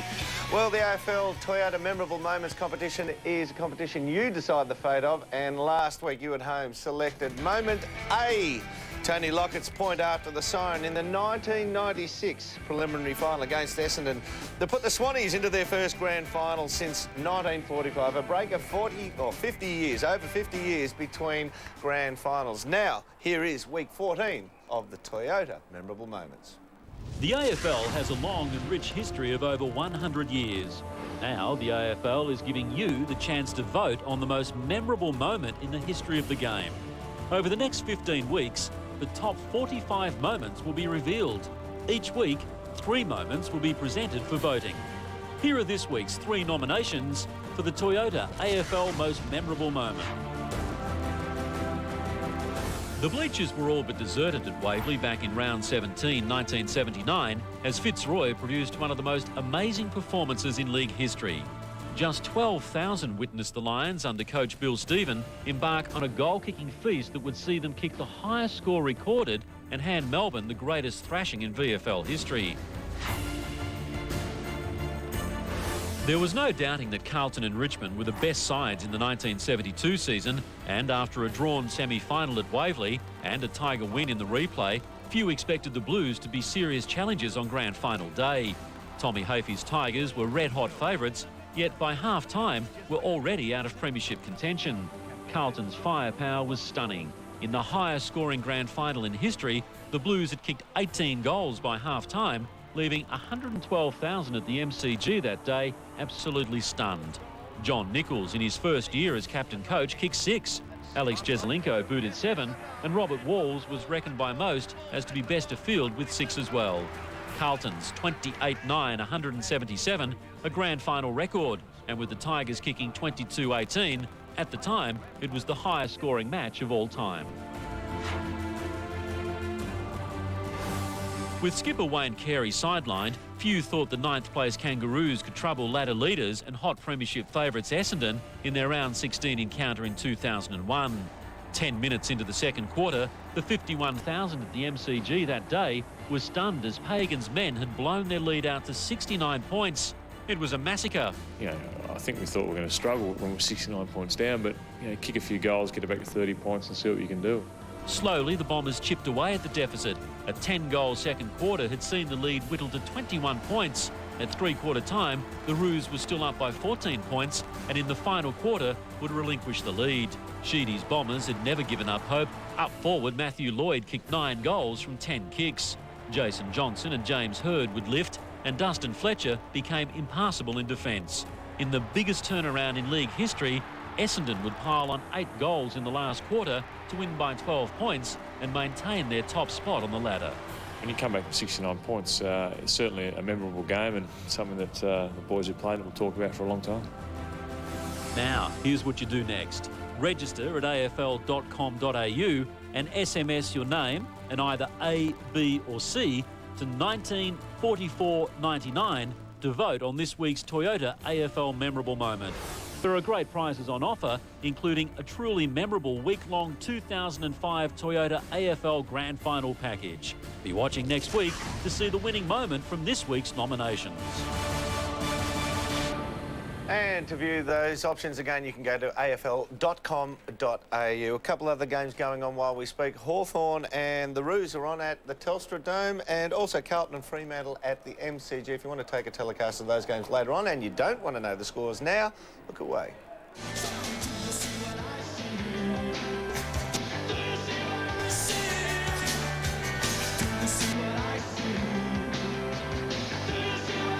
Second half coming up after the break here at Amy Stadium. It's the Crows by 25 points.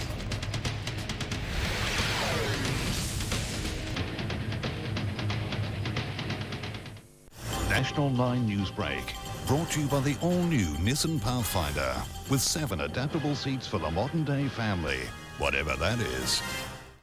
Good afternoon. Australia's longest-serving detainee, Peter Quazim, has finally received his visa. He's spent the past 7 years in detention and is currently being treated in the Glenside Hospital. It's unclear when he will be free to leave hospital. Hundreds of people have attended a memorial service at St Peter's Cathedral to remember those who died in the London bombings. And an unknown Aussie has outclassed more than 5,500 poker players to take home a whopping $10 million prize. All the day's top stories tonight at 6. Police radars, the proof they're stitching you up. What you need to know to avoid being stuck. You have every right to fight your speeding fine. A current affair Monday. Shelving, fittings and furniture, that's City Shelving. Racking, stacking, archiving and moving, that's City Shelving. Free on-site consultancy, new and second-hand, and we're very price competitive. Shelving, storage or handling answers for factory or office, that's City Shelving. Mom, where's the delicious Enjoy meals? Try the pantry. Here we go. Enjoy meal, no refrigeration, no added preservatives and 97% fat-free. Enjoy meal anytime, anywhere.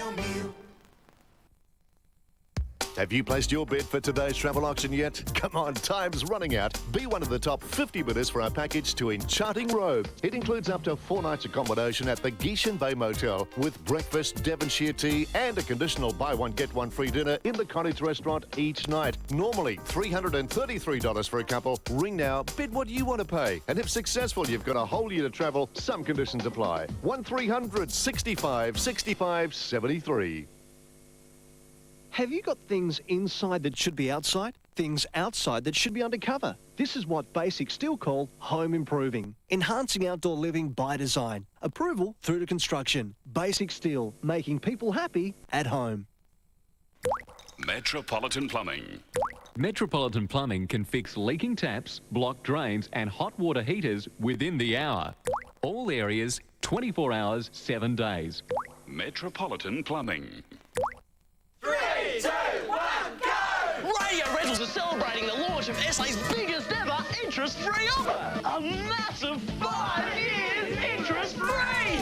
That's 5 years interest-free on widescreen plasma and LCD TVs. Get a new lounge or bedroom suite with 5 years interest-free. Plus, Radio Rentals guarantees to beat any price. With 5 years interest-free at SA's biggest electrical retailer, you'd be mad to shop anywhere else!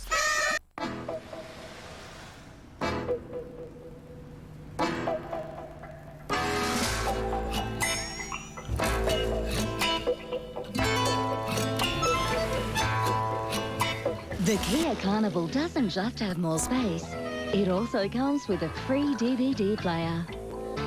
Need more space? The Carnival V6, now with a free DVD player from $29,990 drive away. Kia! A 60 Minutes exclusive. My life wasn't respected. In her own words, Cornelia Rao's nightmare. Held down and just given an injection. 60 Minutes tonight. Tell me, did the wind sweep you off your feet? Did you finally get the chance to dance along the light of day? And head back to the Milky Way. Tell me, did Venus blow your mind? Was it everything you wanted to find? And then you missed me while you were looking for yourself out there.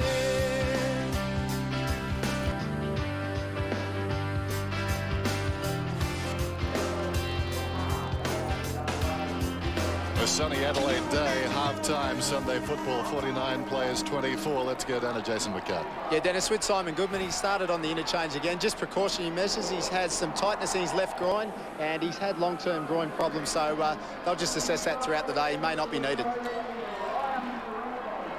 Margin was 14 points at quarter time. Adelaide led. Now it's 25. 7-7 to 4 straight. Tells more the story. 29 inside 50s for the Crows already. Hudson out of the middle. Floats one towards half forward. Good mark, Boyd. Just leaning off his marksman there. And taking it over Edwards. Now cross inside the centre square. That is indecision. The hand pass comes from Gilby. Now he's gone too far, has he? Well, I'm not sure he did that, but it certainly didn't look convincing. Must have been right on the cusp. Matten has got it. Looking down towards half forward. Perry goes on a searching lead. That's a beautiful kick. Perry gets on the end of it. Springs to his feet. And maybe the emphasis in the second half from Adelaide will be on energy and getting reward for effort. Perry. Been very good over the course of the season. This will test him. Sets it very high. They'll compete a couple of metres out. Now a mark has been taken in there. It may be McGregor.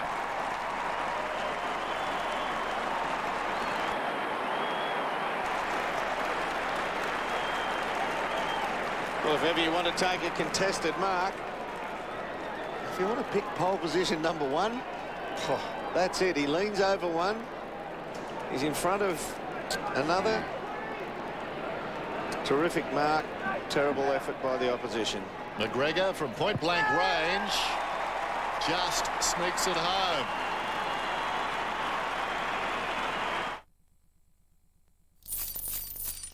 You'll think it's Christmas. We've scoop purchased a shipment of exclusive new jewellery for Cash Converters Christmas in July. 9-carat gold diamond and natural gemstone ring, just $79. 14-carat gold diamond men's ring, $299. And 14-carat tri-colour pendant, $98. Why pay more? Our Christmas in July catalogue is in letterboxes now. Hurry into Cash Converters while stocks last. Metropolitan Plumbing. Metropolitan Plumbing can fix leaking taps, blocked drains and hot water heaters within the hour. All areas, 24 hours, 7 days. Metropolitan Plumbing. First goal of the afternoon for Ken McGregor, 14th for the season, and he is being an X-factor this year for Adelaide. 7th season, and this is probably the best he's had, and they're having a great season with him being as good as he is. To cross to half forward, to Van Berlo takes the mark. He plays on from half back, goes long. Edwards was down there. Boyd coming back with the flight. Thought about it. Oh, Harris as Boyd gets dumped. And he'll get a free kick. Back pocket for the Dogs. Eagleton. All the way back to fullback. He looks up once. It doesn't hit Minson. Chance here for Morris. Dives in. Matten has got him. He pushes him into the ball and says, please don't let it out. I might get a hold in the ball decision, but he didn't get it. There's the crunch from Perry. Yeah, nothing really in it. Super tackle by Mattner there. Would have been so easy. The easy option would have been to fall into his back, but just held him up as they both motioned forward. And Welsh did very well to apply some pressure. That's Riley taken down quickly. So another bounce coming up at left half forward. 55 players, 24. Early going third term. Big crowd. Always the case with the Crows. Why not on a day like today?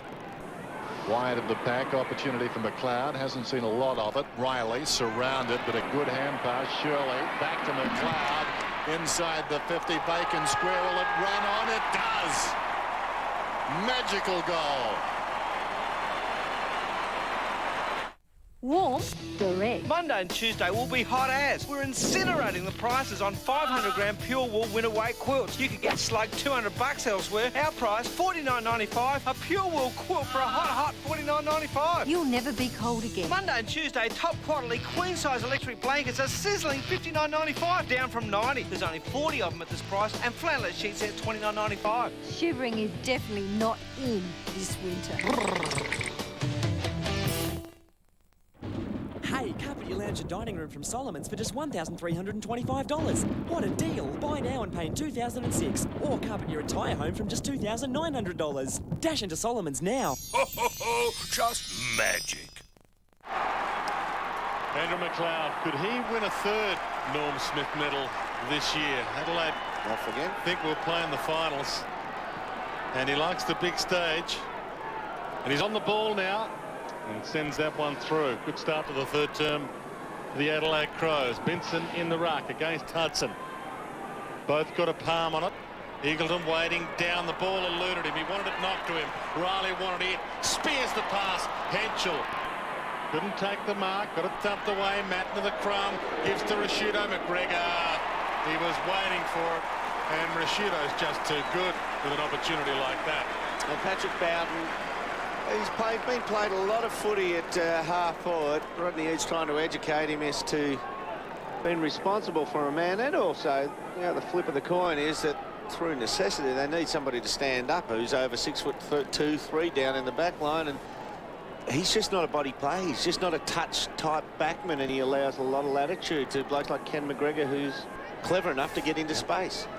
Mentioned a few moments ago, 7th season. He's 24 years of age, so big guys do take a bit of time to mature, and maybe the goal kicking needs a bit more maturation.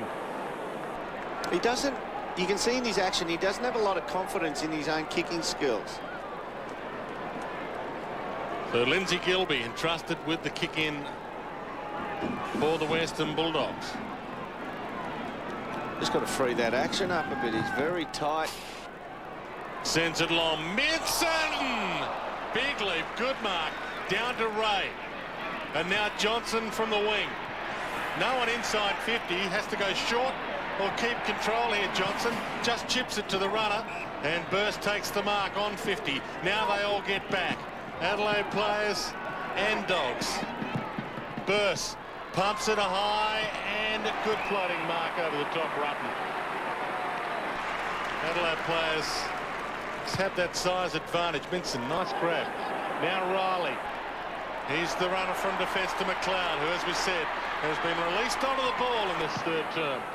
Sends it long, hoping for Perry. Can't get there. Bouncing ball, Henschel content to take it out of play. And we'll get a ball in.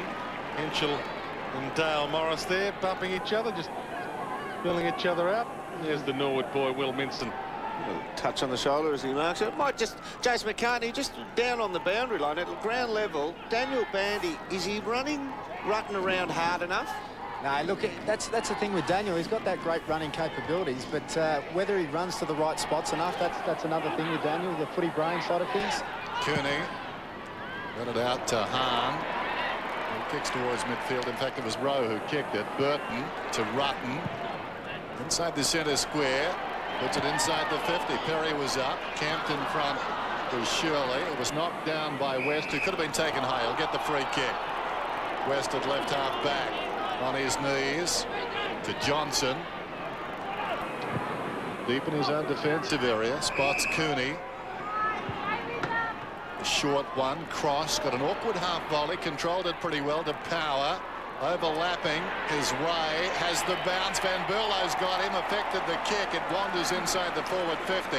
No danger though. Hart tidies up and goes to Edwards. He's got about 8 blokes he can give it to. Van Berlo is one of them. There's still a few free. Matner, he decides to bounce. He'll kick it along to Welsh, I think. No, he chips it to McGregor. He had to kick it to Welsh, didn't he? He'd be shooting a goal by now. McGregor sends it long. Perry bumped his opponent Harris out legally, according to the umpire. Henschel's got it. He's caught. And Shirley takes it across the line. We'll get a ball in. There's a bit on free kick behind play between Henschel and Dale Morris, and there is a free kick. Yeah, just dragged into the ground. It was pretty passive, but Morris, rookie list elevation. He took Ben Harrison's place on the senior list. They are in trouble here. Welsh, well, his handball found Kearney. He got it to Hargrave, and they get out of it. Bowden, are they out of it yet? Oh, Burton on Ray. And gee, Burton almost got suspended a few weeks ago for rough play, and I think he pulled out of that one. Yep. Ray short to Cooney, trying very hard. It'll chip out towards the wing, and Murphy has it now. 62 plays 24. Murphy told to play on. Van Berlo comes at him. Kept his poise. Over the top, though, hard too easy. Burton, Doughty, Van Berlo getting more of it. Kicks inside the forward 50. Perry. Not an easy ball to mark. I would just pose the question, in the opening 6 minutes of this quarter, can you remember the Western Bulldogs kicking the ball over 35 metres? No. And that means Adelaide know it, and so what they do, they just come up and pressure the men close to the ball carrier. But they haven't. They have not kicked the ball long for 5-6 minutes. So you just have to pressure people close to the ball carrier. Just, you got to mix it up sometimes. Well, nothing if not agreeable, Derp. There goes the kick, knocked across the line by Bowden. Well, you agreed, but it wasn't convincing. When I thought about it, I was out of the room for 5 minutes. Let's go down to Jason. Look, as a defender, you love that situation when the midfield pressure and the forward line's putting so much pressure on. You can tend to work together and zone off, and that really eradicates any forward thrust at all. Well, let's see how long they go. Will they get a long one here? Harris. He chips it. Minson. The long way down for him to bend down. Van Berlo, Minson. The big and the small. Minson wins it. Toe poke, but finds Rutten. Perry all the way down to half back. Hart. And they can run the corridor. The Adelaide champ chips it over the top by hand. Doughty back to half the 1-2. Tawney's wide if Henschel wants him. He doesn't want him. Wants to come back into the corridor. McLeod. Not a bad option. Pokes it in the air. Riley. Spearing pass from Hesbert. Ball thumped down. Tawney thought he had it. Henschel threw his man off it again. Morris gave it to Cross. Bowden. And now Griffin, who likes to run. He's not going to kick it long, that's for sure. Here's Gilby. Drew a man. Releases Eagleton. Runs beyond the wing. Only one man inside the forward 50 is Minson. He goes in that direction. Made it hard for him, though. Minson leads back, but he's got 2 to beat. Rutten took him down. And probably that's as good a result as he can have, and that is to lock it in, because had it come out, he would have coughed it up anyway, and they would have been away. So he actually consumed some time. The only other thing he could have done was deflate the football while he was down there. That's a good result. He's just, look at that look of hope on his face. Gee, I hope you get this one wrong. Rutten out of defence then. Tawney, good mark. Griffin was overcommitted. Good shepherd from Rashudo. Thompson's got it. Almost helped on his way there too by Gilby. Wanted to go, but fell over. Things falling into place for Adelaide, though. Dogs need to be very careful now. Thompson floats one inside the forward 50. Perry from behind. Juggled it. Hargrave sold West into trouble. On the boundary, Murphy cleverly kept it in the field of play. Gained about 20. Gilby bundled over, but able to direct the ball across the boundary line. Into Gilby. Here's Burton on power. He's been putting a few players on their backside this afternoon, Brett Burton. Ball back into play. Hudson knocked it down. Doughty caught. Gets it out to Hudson somehow. Thompson shrugs Power, who's still got him. And the umpire will sort it out with a bounce. They're still arguing about it. Power and Thompson. Still haven't had a long kick here, the doggies. No. Still going. Sam Power doing a law degree at Melbourne Uni, and given the interpretations of some umpiring decisions nowadays, every player almost needs one. Ball in the middle of a pack, and we'll get another ball up just outside attacking 50 for Adelaide. I object. There's two superstars, Johnson and McLeod. So bounce right half forward. Game slipping away from the Dogs here. Bandy and Hudson. Bandy decisively, cross cleverly. Now Boyd arches the back but didn't get away. Kept his head though around the tackler to direct him across in the direction of Burse. Advantages paid. Clever hand pass from Power. Opportunity for Cooney. That's nice. Eagleton, runners alongside. Murphy has that 3 against 1 inside the forward 50, and Robert Murphy bounces it through. 3, 2, 1, go! Radio Rentals are celebrating the launch of SA's biggest ever interest-free offer. A massive 5 years interest-free! That's 5 years interest-free on widescreen plasma and LCD TVs. Get a new lounge or bedroom suite with 5 years interest-free. Plus, Radio Rentals guarantees to beat any price. With 5 years interest-free at SA's biggest electrical retailer, you'd be mad to shop anywhere else. Suddenly it's all about water. But we didn't come down in the last shower. We've had Bushman's tanks for years. Our water to use as we like. So do your bit for conservation. Install a Bushman's tank. Bushman's, saving Australia's water. Spent a lot of time in the forward line this year. Robert Murphy, it's his 23rd goal of the season. Bigland's up against Bandy. Johnson over it. And the umpire says holding the ball against Brad Johnson. Oh, he's facing upwards. That's a rarity. It was like before. Yeah. Oh, he's turned him when he's down there. Yeah. No, still intact, that rule. Unwritten rule. Edwards to Welsh. Takes the mark. Too far out to score, you would think. A lot of unwritten rules, especially on Sunday football. It's hard enough to interpret the written ones, let alone some of the unwritten ones. Welsh. Good start to the afternoon for him. Kicked the first 2 goals of the game. Went in the Perry direction. Bowden was held. And a free kick against McGregor will go to Patrick Bowden in game number 50. Bowden out of the back pocket. Around the outer side, Johnson. He's running, nobody near him. Couple of bounces. It's back towards the middle. Murphy was exposed though. Hart came across, knocked it down, runs onto it. Storming back towards goal is Henschel. High ball, pits Henschel against Morris. Morris, did he touch it? I'm not sure he did. Hart has kicked a goal.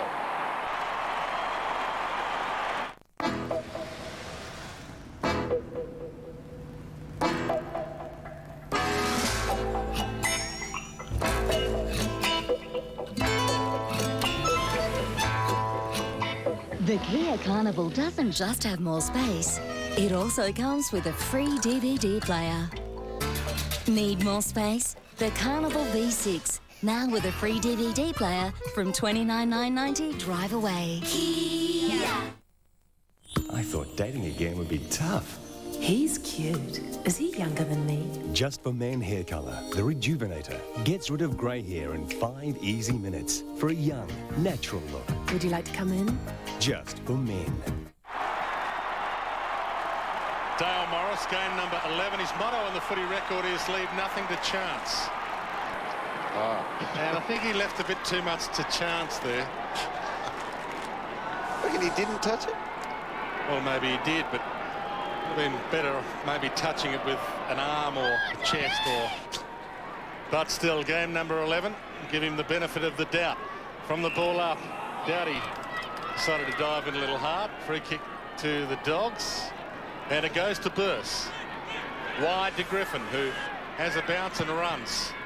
Long kick. Robbins the target. Ball thumped clear by Bassett.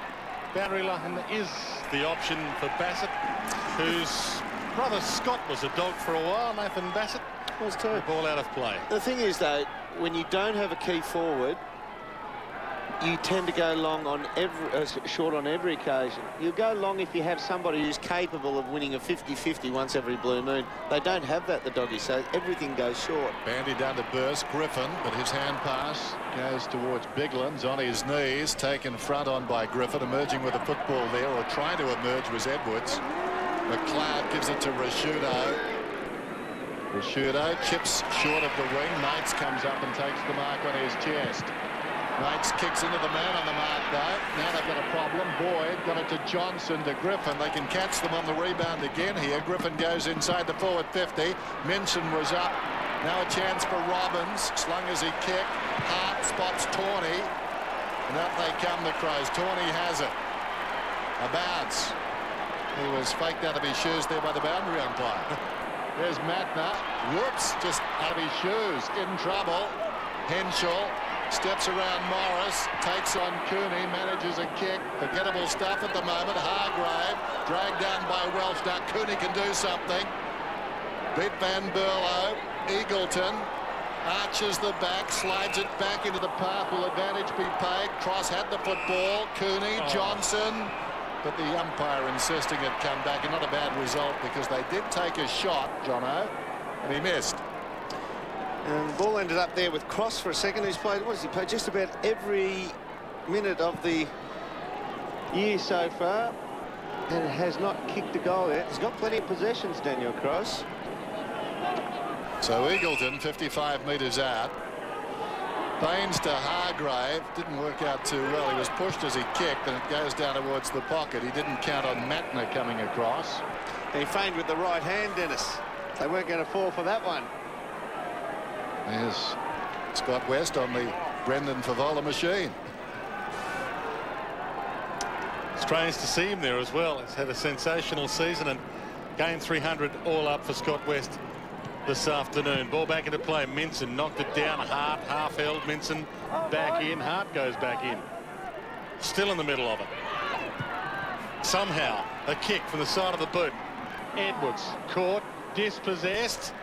Ball still alive. Griffin can't break free. McLeod sorted out up. We'll get a bounce. It was fun to watch though. He was trying to pick him up, wasn't he? And just couldn't get him up. It's like Clean a and jerk. mobile game of Twister. It'll be a jerk. Now that would be 50. Biglands does the ruck work against Bandy this time. Ball slapped on. Eagleton caught. Can he get it away? Van Berlo slung him. Bassett, he decided to behind is the best option. So reliable, isn't he? When that shot was taken by Robbins, the snap at goal a couple of minutes ago, it was Nathan Bassett laid the tackle on him that saved a goal. Just does the hard things, will always run at the footy regardless of his own safety. McLeod takes off. And you've got to love the efforts too of Nathan Eagleton. Tries so hard for the Dogs. Here's Murphy, a late inclusion. Now Boyd, untidy kick but effective enough. It bounces to Hargrave, 75 metres from goal. Not a bad kick either from behind though. Bassett equal to the task. Just hung a little too long in the air. Farron Ray camped under it. Bassett peeled off, got there and punched it out of bounds. The margin is 38 points. Yeah. Is he lining it up or is he giving it a kiss? Rex Hunt before he sends it away. Boundary throw in. Biglands. Burse taken across the line by Eagleton. I must say, one of the things you delighted in as a kid when you're growing up was when you got a footy for a birthday or Christmas. The smell of a new footy. Do you reckon he was smelling the footy, just taking himself back? Would have been. Love it. Slightly soiled now, that footy, but even so, you love it, you love it. Diving in there was Hart. Cross running out of space. It was a good hand pass under the circumstances. Griffin going nowhere. Claimed by Tawney. Tawney's been good.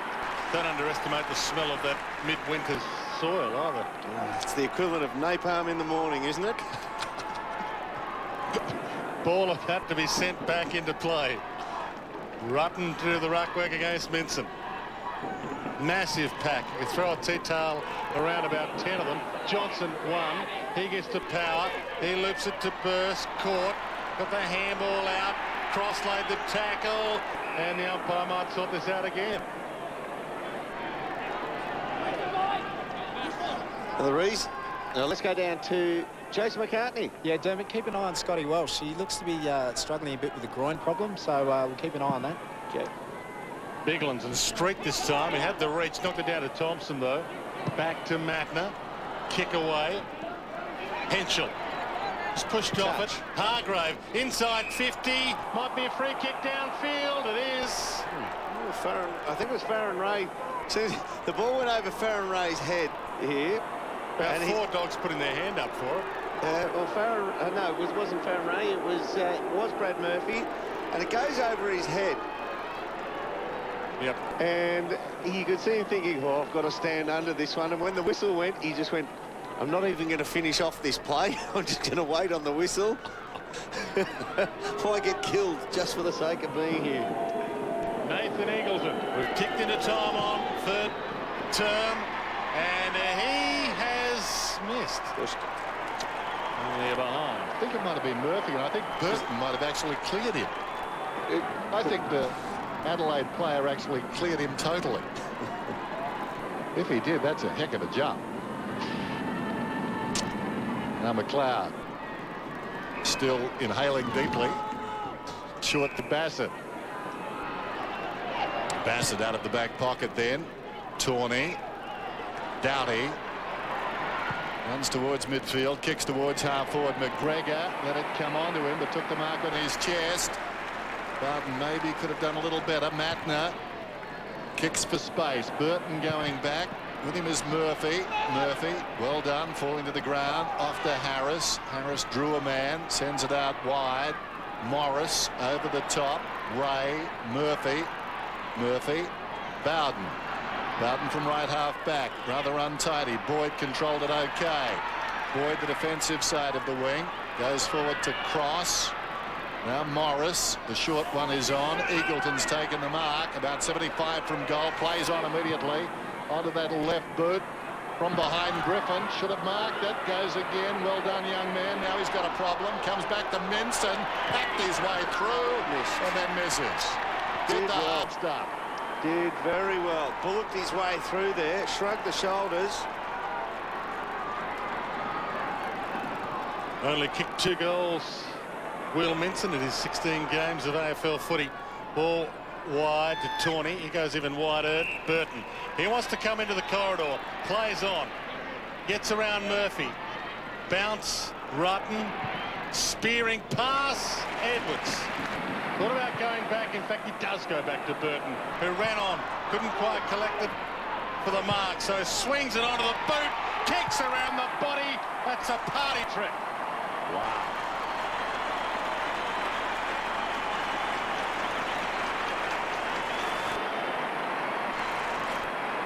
There is no doubting how fit Brett Burton is. How hard does he run on this entire play from the back line with the kick in? He was a viable target.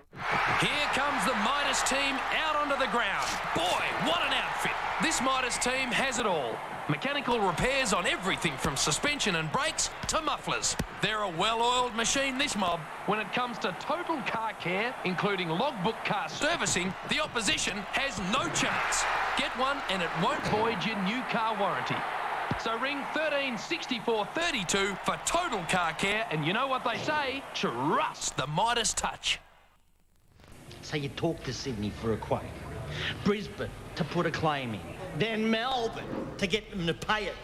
I don't know what state my insurance is in, Trev. I don't. Help me, Trev. Brett Burton, 10 goals for the season now. Quick thinking by Edwards. Cleared the mark. Popped it down towards the pocket, but it took some doing. That's a very good kick. Just had to push into just the right-hand shoulder and keep him on his left foot rather than over-committing and allowing him to sidestep. Oh, beautiful stuff. Bigland's got it down to Rashudo. Perry in front, fisted away. Perry still goes, though. On the 50, Thompson. Plenty of crows around the football. Comes back to Van Berlo. Hurried kick, not a good effort. Harris takes the mark. I've got to say, Brian Harris's spoiling efforts have been superb today. He's really had a good battle with Perry in the one-on-ones. Eagleton, a little too cute there with power. Comes back to him. Now he's dragged down. Knight's got him. This is Street. Must have been part of the game plan as we run it out. Get the ball in the hands of Streety. Gee, I tell you what, when he had it then and he held the ball aloft and said, who wants it? Like at under 14 training. Bowden has it now. Eagleton is wide at left half back. Comes out towards him. He hasn't stopped trying. Goes down towards half forward. Neither is this man, Cooney. Lets it run on. It wouldn't sit for him. It goes out of bounds. Margin 42 points. A minute and a half out from three-quarter time. Played 19 games last year in his first season. The #1 draft pick. He did get homesick last year, but he settled into a house just down the road from Luke Darcy's pub, actually, in out of Melbourne. And he's feeling more at home with the Dogs this year and playing some good footy too. From the ball in, Murphy couldn't steal it and get away with it. McLeod does. Tawney chips the ball, hoping for him, finds Knights right on the boundary line. Game number 2, Nida. Was the call, and he was almost demanded the ball as he was dropping it and didn't know who to give it to. Gilby, he sends it towards half forward. It's all Adelaide. Hart and McLeod might combine. Hart and McLeod, they do combine. And he bounces away from Will Minson. That's no contest. Oh, Minson tried to make it one. Rutten takes the mark on defensive 50. Almost three-quarter time as Rutten goes out. Bassett cunningly gets into trouble. That was terrible. Surely. Can't dress that up. Kick comes shy of the wing, and the mark is taken there by Burton. Nathan Bassett, I notice in his profile, rates wearing corduroy underpants is his greatest mistake. Now that's got a rival. Down towards half forward. Perry takes the mark. Strong hands in front of Harris. It's a good battle, this one. Plays on. 20 seconds to go. Kicks with the right boot. Down towards full forward, and Gilby gets in front of Thompson. And the danger is past, at least for the moment. Short to Street. I don't care what you say, Dan. That was what they're working on. Whoops. Griffin hit played on. Well, not according to the umpire. Did he go past the mark, though? I think he did. All right. He was on then. A little tippy toes. So three-quarter time at Amy Stadium. Adelaide 11-9-75. The Bulldogs are 5-3-33. In 12 previous meetings at Amy Stadium, the Western Bulldogs and/or Footscray's lowest score is 6-10-46. Round 11 of 95. Next worst 8-14-62. Round 11 93. Round 11s haven't been kind to them. Currently they've got 5-3 and they trail by 42.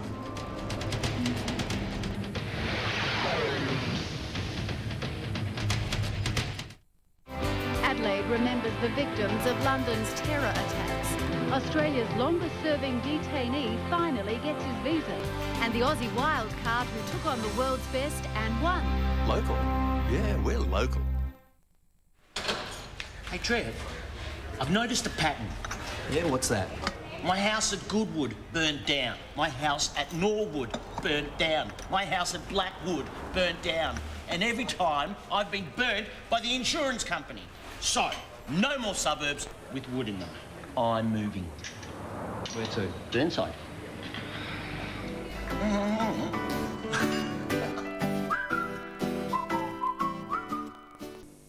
I hate this time of year. The gutters are full of leaves and debris, and I'm sick of cleaning them. I've tried all solutions, including mesh, and it just isn't effective. Fortunately, there's a new innovation that allows water in, but keeps the leaves and the debris out. No more blocked gutters, no more blocked downpipes, and no more overflow problems. Call On Guard now for your obligation-free quote, 100% money-back guarantee, and 12-month maintenance check. Call On Guard today and keep your mind out of the gutter.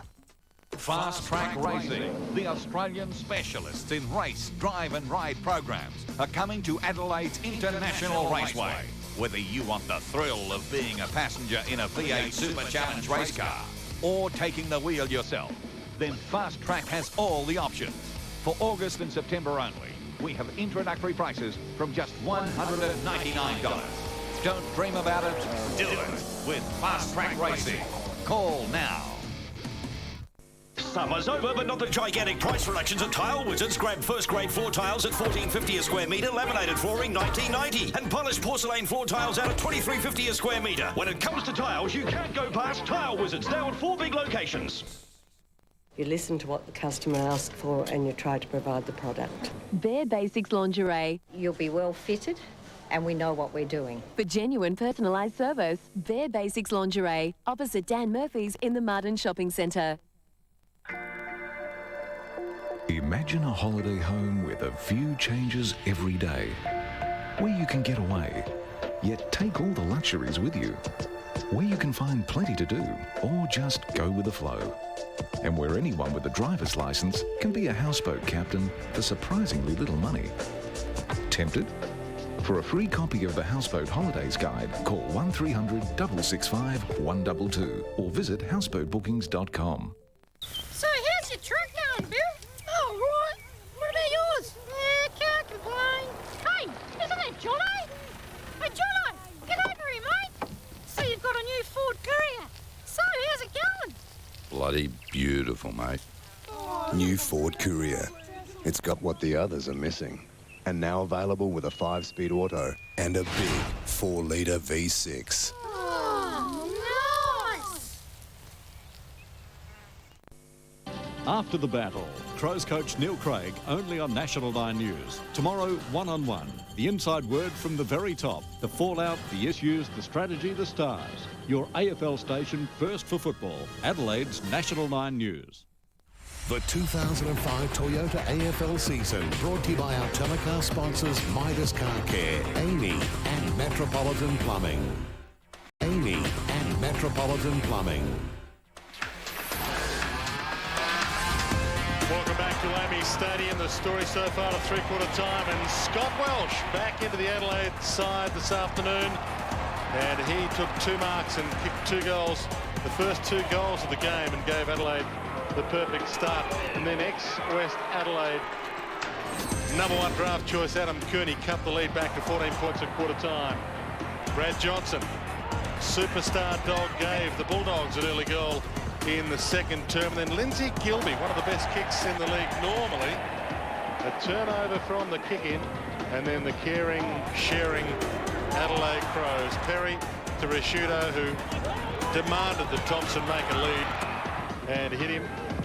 And at half-time here at Amy Stadium, Adelaide led by 25 points. In the third term, just as good. Andrew McLeod, some magic. Beware of this Crow eyeing finals. He loves the big stage, and that's one of his best of the year, and he's kicked some good ones this season, including the game breaker against Collingwood. Ben Hart then cut this ball off. Third goal for the year for Ben Hart. 289th game, 45th goal of his career, and he just got it home. And at three-quarter time here at Amy Stadium, it's the Adelaide Crows looking at cementing second spot on the ladder. They lead by 42 points, 11-9-75 to the Bulldogs, 5-3-33. 7-goal lead here at Amy Stadium to the Crows. A couple of other games going on. Telstra Dome and the MCG between Carlton and Fremantle. Also the Hawthorn Kangaroos match. If you don't want to know those scores, look away now.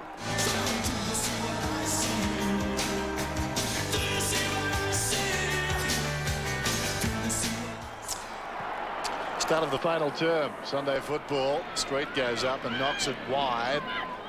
Riding a bump there was Farron Ray. We'll have another bounce. Kicks in the third quarter, 46 for the Doggies, and 9 of them were long. I reckon they were just over the required 40-metre mark too. Street knocked it down again. Griffin tried to kick it forward, taken by Burton. McLeod, who kicked that wonderful goal in the previous term, looks inside the forward 50. Perry could have almost got a free there. Welsh lurking behind, goes at his 4th. And he sends it to the opposite pocket, trying to curl it back on the bounce. Socked away by Boyd, and again boots it out towards the boundary at left half back, and it trickles out. Jason? Yeah, Neil Craig at three-quarter time was really imploring his players for a big last quarter effort. I'm led to believe they are going through a hard training phase at the moment, but they have faded badly the last 2 weeks in last quarters, only kicking 1 goal. We'll see how they finish this one off this afternoon. Ball back into play. Street against Hudson, and the boundary line beats Matner, and we'll get another ball in. Martin Matner, part of what Neil Craig calls the backbone group, the second-tier leadership group at the Adelaide Crows now. Missed the first 6 games last year. Matner, but played every game after that. Has been one of the good players for the Crows again this year. From the ball in, Eagleton towards half-forward. There's your man, Dennis Bassett. Yes. I've got to say, the leadership group's a bit like the telephone book these days, isn't it? Hard to miss out. Hudson got it from Matner. Out of the backbone. He's got it again, the backbone. Kicks down the spine. Well, not quite. Wide. Knocked down by Morris. Opportunity there for Shirley. Gave it to Perry. Kicks inside the 50. Going back, Burton just missed it. Now he's going to get a... Who's going to get a free kick? Off the ball, was it? A little nudge, the umpire said. He gave it. Against Burton? Yeah. Okay. Bowden. Eagleton dropped it. Gilby comes from half back. Street. Cooney. Right against the boundary line. Cross. Confronted by Bassett. That's a clever kick. Was a good kick. Murphy has it 55 metres out. Running to space in the pocket. Taken by Murphy, who feigned a hand pass. This is Brad Murphy. Got it from Robert Murphy. Now, you're allowed to cock the handball. And it's not play on. Once you actually go off the line, that's not play on because he hasn't gone over the mark. And the man on the mark knows it as well. He didn't encroach. Well done. So Murphy will kick from about 35 metres. It's not a bad effort trying to work it back right to left. Missed by less than a metre. And the Bulldogs move to 5-3 now. 5-4 to 11-9. Now, nonetheless, if they score a couple of... Neil Craig's imploring of them to give a supreme effort here. If they score a couple of quick ones here, the Doggies, the Demons will creep into the minds of the Crows players, given their last 2 weeks. Hart to Doughty. Doughty said, well, you started this mess, have it back and get out of it. Robbins, he stole it, gave to Griffin just over his head. Street, blind turn was nice. Gave to West, a little more nimble. Kicks around the body towards Murphy. Got it. Thought about it. Did he move off the line, David? Oh, he's just spun for self-protection. You're allowed to do that, aren't you? Set it up. Oh, Robert Murphy gave it to Ray. He's built like a twig. He was nearly snapped. Back to another twig, Murphy. He's gone. Close to the boundary line. Umpire said, play it on, boys. Shirley to Bassett. To Burton. Handball in the Henschel direction. Comes hard. Takes possession. Wrapped up by Dale Morris. Oof, he was very lucky. He'll ball it up. Very lucky. My man's a bit sore in the background too. He landed heavily. He's He always punched it sore. away, yeah, from Farron Ray. I reckon he... If there's a stat for blokes who look sore, percentage game time. Wanganeen. Yeah. No, yeah. He'll take him on in that stat. There's the Doggies bench there. So boundary throw in right half forward. Street locks up with Hudson. It fell at their feet. Well done by Gilby. After it goes McLeod. It's taken away gently by Riley, but the umpire, having none of it, blows the whistle. Early going final turn. 75 plays 34 on a perfect day in South Australia. Ray into the path of Griffin. This should be a goal. Griffin lays it off to Cooney under more pressure, Cooney, than Griffin was. What's he done? He's kicked it behind. Tell you what, the Crows are allowing the game to be played in their back half again at the start of this quarter. I just have this feeling that if they make one goal fall here, the Doggies, there could be a mini roll following. You've just got to get this first one happening. Hart, long, Eagleton decided not to go for the big leap. Edged Rutten under the ball illegally, and Rutten will take the free kick. This is the last roll of the dice for the season for the Western Bulldogs. They lose this afternoon and cannot make the finals. In fact, at the moment, they stand with just one more win than last season, so they'll be hoping to make this season a lot better than last year. The pass to McGregor is good, and he takes it on the wing. His side up by 40 points. Across the ground. We saw that earlier in the opposite direction. This is Murphy. Hart able to kick a goal, not so Murphy. The only man inside the forward 50 was Rutten. That was deliberate. But he gained 50 metres, so the umpire can hang his hat on a decision that his primary objective was to gain ground. Very rarely see deliberate paid against a forward inside 50. No, I remember Sammy Mitchell had one paid against him at Brisbane about 2 years ago where he got about 50 metres gain and they paid it deliberate. Here's Hudson, grabbed it out of the ruck, floats one shy of the wing. Through the legs of Hart. Robbins over the football, and the opposite direction was Doughty. It's tied up. It's a tricky one for the forward to argue too, because your only defence is really incompetence, isn't it? And you don't want to say that about yourself. No. So we've got a bounce. The umpire might mistake who you're calling incompetent too. Oh, that's, yeah. So many ramifications. Van Berlo. Murphy. A little tentative. Riley. Hart. Defensive side of the wing. Long kick towards half forward. Welsh. Hasn't he made a return this afternoon? Could have easily had more than his 3 to date. Kicks it straight to West. West comes away, and the crowd very aware of the fact that they've played bad last quarters for the last 2 weeks, Adelaide. Rashudo's got the kick coming out. Looks inside the forward 50. Perry. Oh, Scotty West, that kick, and you knew he was trying to get side, well, across the ground diagonally to a teammate, but just didn't have the legs on the kick. That's a good lead. Good kick. Yeah, good kick too. So Perry. So a game within a game here. Adelaide, as I mentioned, the fans very conscious of it, and so too the players. Their coach made them aware of it at 3/4 time. Fade outs have been harmful, certainly in percentage terms. A big log jam behind the West Coast Eagles. Well, that was a very robotic kick. Towards full forward. The mark is taken by that man again. He's done that a couple of times this afternoon, McGregor. 3 metres out. Well, that one doesn't need describing.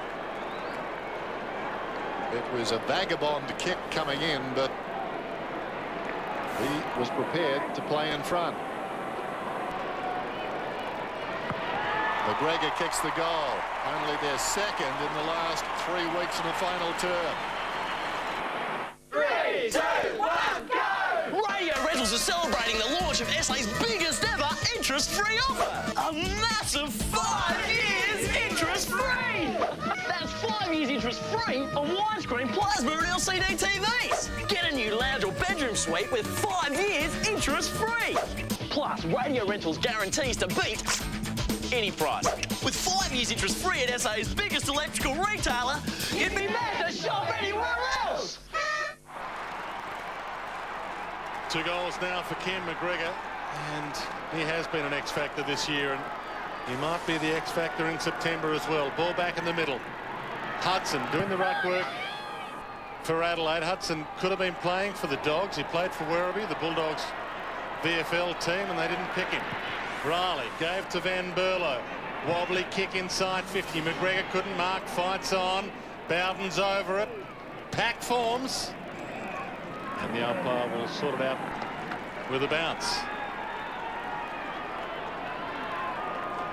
Hudson comes down to do the ruck work with Street. Ball slapped down. Burst left it for Johnson. Caught. Just got the handball out. Bowden. Now Gilby. He wants a leg target. Goes with the handball to Ray. Wide from his boot. Robert Murphy. Ball bounced kindly for him. Gathers Eagleton. About to get corralled by Burton. Handball not good. Bassett to his own advantage. Might knock it to Burton. Does. Burton's got McGregor short if he wants him. He's got a longer target. It's the Roo. And the Roo gets thumped by Harris. Ball knocked down. Dowdy. Back to McGregor. Caught by Gilby. Dispossessed. Bowden. Rashudo wants him. Gets him. Burton got the handball. High inside 50. Perry came hard. Couldn't take the ball or burst with him. And a good mark. He does have a load of courage, this kid, Chambers. That was a terrific grab, wasn't it? They had 2-on-1 in the goal square. If only they could have got it down there, the Crows, moments ago. This is McLeod. Nice acceleration to Perry. He's marked just inside the 50. Well, McGregor will stand in the goal square. Long kick. I think it's got the carry. Roo just hit the pack. In the back. Yeah, it was too. In the back against Mark Rashudo. Had no intention of going for the football. He thought it out very well and grounded everybody with his leap. Withdrew the arms, and that's the telling factor there. Harris, well, that's a very untidy kick, went for the spiral. It bounced up through midfield. Johnson and Bassett again. Impenetrable. Swings it wide. Hart is running. They've got a man on at half forward. I think it's Perry if they can get the ball there. Well, 2 of them. Dowdy to Burton. There's Perry. Steps out of the way. Hand pass comes to Tawney. He steps down towards full forward. And a mark is taken down there by Henshaw. the Bulldogs' last goal at the 14-minute mark of the third term. So I suppose if you're going to work on your finishing moves, as Adelaide are hoping to do, they've hand-picked their opponents. Well, that's a one-hander. Well, and a one-legger. He's wedged it in there behind his knee. Clubs with too much time practice that. Henschel. 5 metres out for the 13th for the Adelaide Crows. Pops it through, so they're finishing strongly. See that bloke over there? He's one.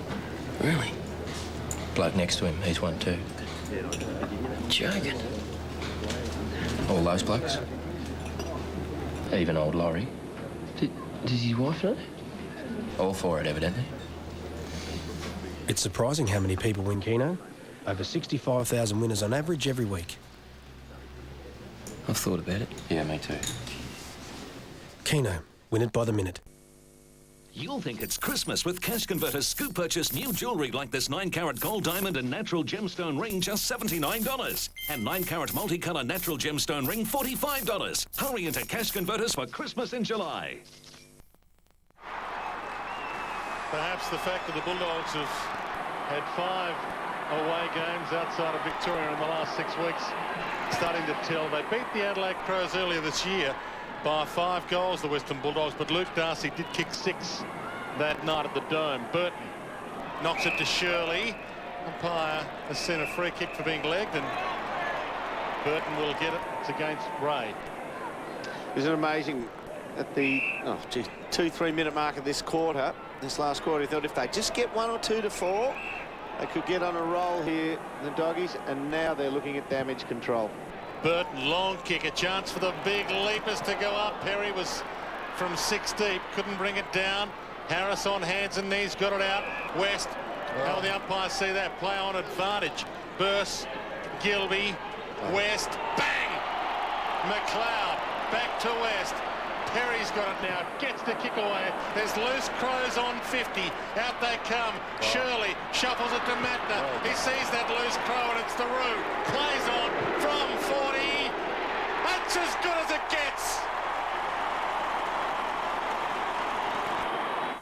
It's A&R Stocktake Sale. We've turned our stores upside down and found stacks of computers, notebooks, goodies and gadgets that have all got to go. Like this computer pack with a massive 19-inch LCD, DVD and CD burner, multifunction print copy scan, internet and Windows, just $16.99. 50 blank DVDs, $27.95. 128 meg MP3 players, $59.95. Or computer desk and chair, $159. Hurry into A&R Stocktake Sale for store-wide savings. And now there's an A&R near you. Interesting, too, the way they've dealt with West and Cross. We saw that in the build-up just before the goal.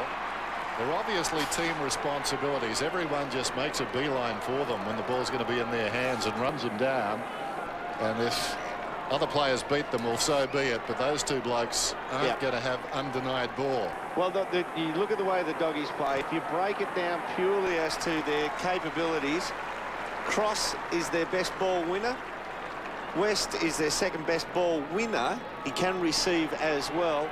Other than that, to go in and win the footy and have composure when they have it, Cooney can on most occasions. Everyone else is more a recipient of short disposal, so they have to pressure those 2 blokes who are the playmakers for the Doggies. Matner will get a free kick. Comes from Sturt. Powerhouse of the 60s, Sturt. Jack Odie. Ball back, sure. John Halbert, some great names there. Well, they've got their tails up now, the Crows. A lot of confidence. There's a big haul coming here. They could still pile on in a half a dozen goals. Big ones. Can't leave Rick Davies out. Well, the farmer. Shearman, I'm still going. Kick comes inside the 50, down towards the pocket. Thompson, close to the boundary line. Clever. Hit the post, the fat bit. Had to get that fat bit on there. Yeah, well, now and again we've got to get technical. Matner did play in their flag in 2002 as well, and it was great to see Sturt bounce back and win that flag. Thompson there, just hitting the post. Short pass, Cooney. He takes the mark. Now, definitely going short. Now, this will have to go short too. He's going to have to trickle to the boundary otherwise. Robert Murphy, he had Brad Murphy free, but he knew he couldn't kick the 50 metres to get it to him. Brad Murphy led a bit too long. Cooney to Ray. Now Brad Murphy is still free on that wing and takes the mark in front of Matner. They're screaming out for Chris Grant or just somebody to stand up 50 metres down the line. Once out of every 3 or 4 occasions they have a possession just to break up their run of play. Brad Murphy hacks it long to where Chris Grant or Luke Darcy or any number of players that the Bulldogs would love to have at half forward. And taking the mark is Burse. He has been good this afternoon. Back towards the middle. Oops. Power under pressure as a result of the initial fumble. Just floats it inside the 50. They come from all directions. Crows. Matner once more. Hard man to bring down Matner. Bigland's over the top. Edwards. Doughty. He's away. Doughty a couple of bounces beyond the wing. Looks inside the forward 50. Rashudo. It's taken Cross to the goal square. Playing out of the full forward goal square now. Root and Cross going with him. McGregor wants it long. Rashudo sends it in that direction, but it wasn't his best effort. He's kicked the behind. I don't think that was his intention. Ben Hart comes off the ground. So Neil Craig says this one's in the bag. Benny Hart, my most valuable resource in the defensive side of the ground. Steady. Oh, sorry. With all due respect to your man, Nathan. Brad Johnson entrusted with the kick in. Long in the Minson direction. Couldn't take the mark. Burst again. Tries to burst through. Didn't quite get there. Good pressure. Riley. McLeod from 60. Just chips it. And Edwards was free inside 50. They're loading up here. It's got a bit of blood. He might not be allowed to kick this. I don't think so. Are they allowed? They're not allowed to run a towel out? Don't think so. No, you're not. If it's, yeah, what do they call that? Passive bleeding or whatever the terminology is. If it's flowing, you have to go off. That's hardly passive. No. Oh, well, there's a lot of it. Might just be coming out at a very slow rate of knots, Dennis. Gee, I tell you what, you're still playing that old card. You see a little bit of blood and you go a little bit faint. Brent Riley is the recipient of the ball, so he gets a chance to get himself off on the score sheet. Some people do, but you're pawing the ground with your right boot like a bull. He's all right now. There are different reactions. Game number 37 now for Brent Riley. 4th season on the Crows list. 21-year-old who's also maturing nicely. Nice action. He has got a nice action. And he gets his name in the newspaper tomorrow. It's deluxe, it's deluxe, it's deluxe, Hungry Jack's. Flame grilled beef. Cheese. More beef. More cheese. I like that. Bacon, tomato, lettuce and mayo.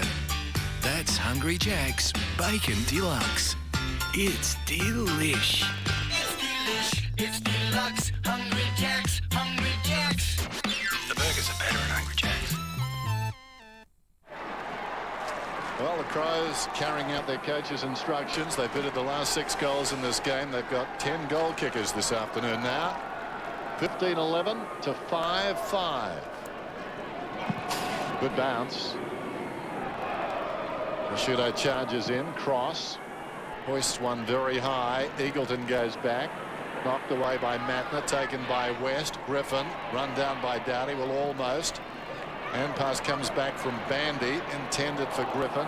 Just poked away there by Bassett. He takes it across the boundary line. Jason? Yeah, Dennis, just on Mark Rashudo, he continues Mays in a role in an era that the tagger plays a big role. They just don't seem to have any impact on the big fella's output at all. Well, he can do so much, can't he? He's gone forward now, which negates the tag, really, and becomes a dangerous forward. It's just the beauty of the way he plays his football. He can't be intimidated. Van Berlo goes down. There he is again. That's a long lead. Scrummaging, that is. Okay, he's back on the ball now. McLeod. He actually, when he plays out of the goal square, his knowledge of when and how to lead is as good as any full forward, elite full forward. He plays the position very well on the lead. Don't talk to me. There's a bounce right up back. Oh, Minson was up very high. Advantage won't be paid. It will come back. Surely popping it around the outer side.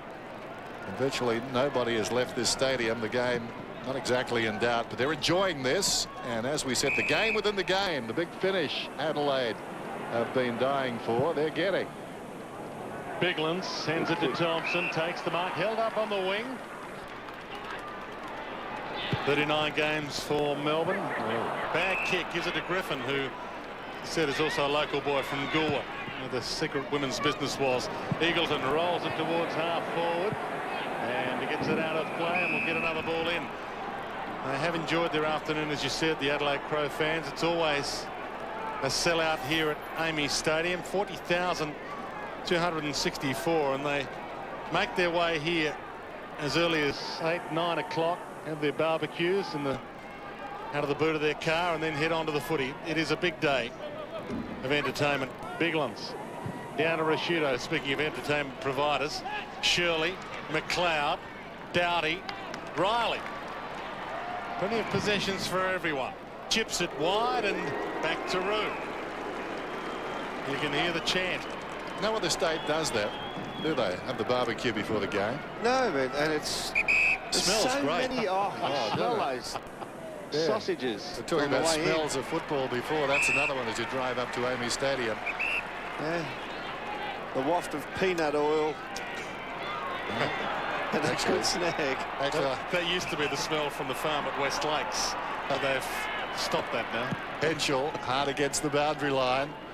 Floats one very close out there to the boundary. Off hands. Johnson kicks to the wing. Biglands was up. Well done. Dug out of there by Hahn. Running is Griffin. Down towards centre half forward he goes. Then was pushed in the back. Did it affect the kick? Oh, well, I thought so. Why is it in the back? Yes, on both counts. Bassett, though, back there. And he chips it to Van Berlo. If you're pushed in the back like that trying to take a mark, you'd get the free. Van Berlo wide. Doughty takes the mark on the line. Wants to play on.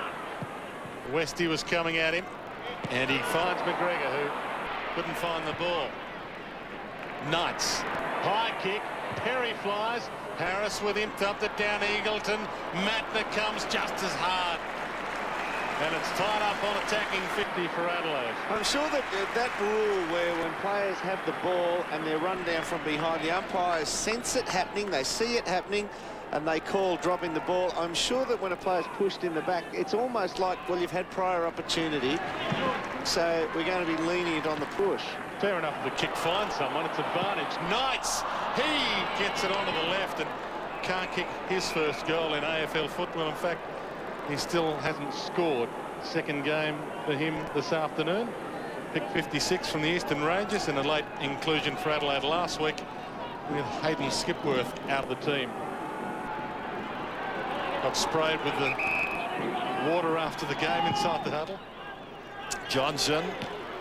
Van Berlo did well coming over the top. McGregor, though, a fumble, uncharacteristic.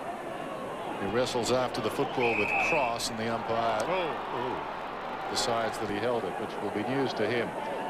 West in several minds. Back to Johnson.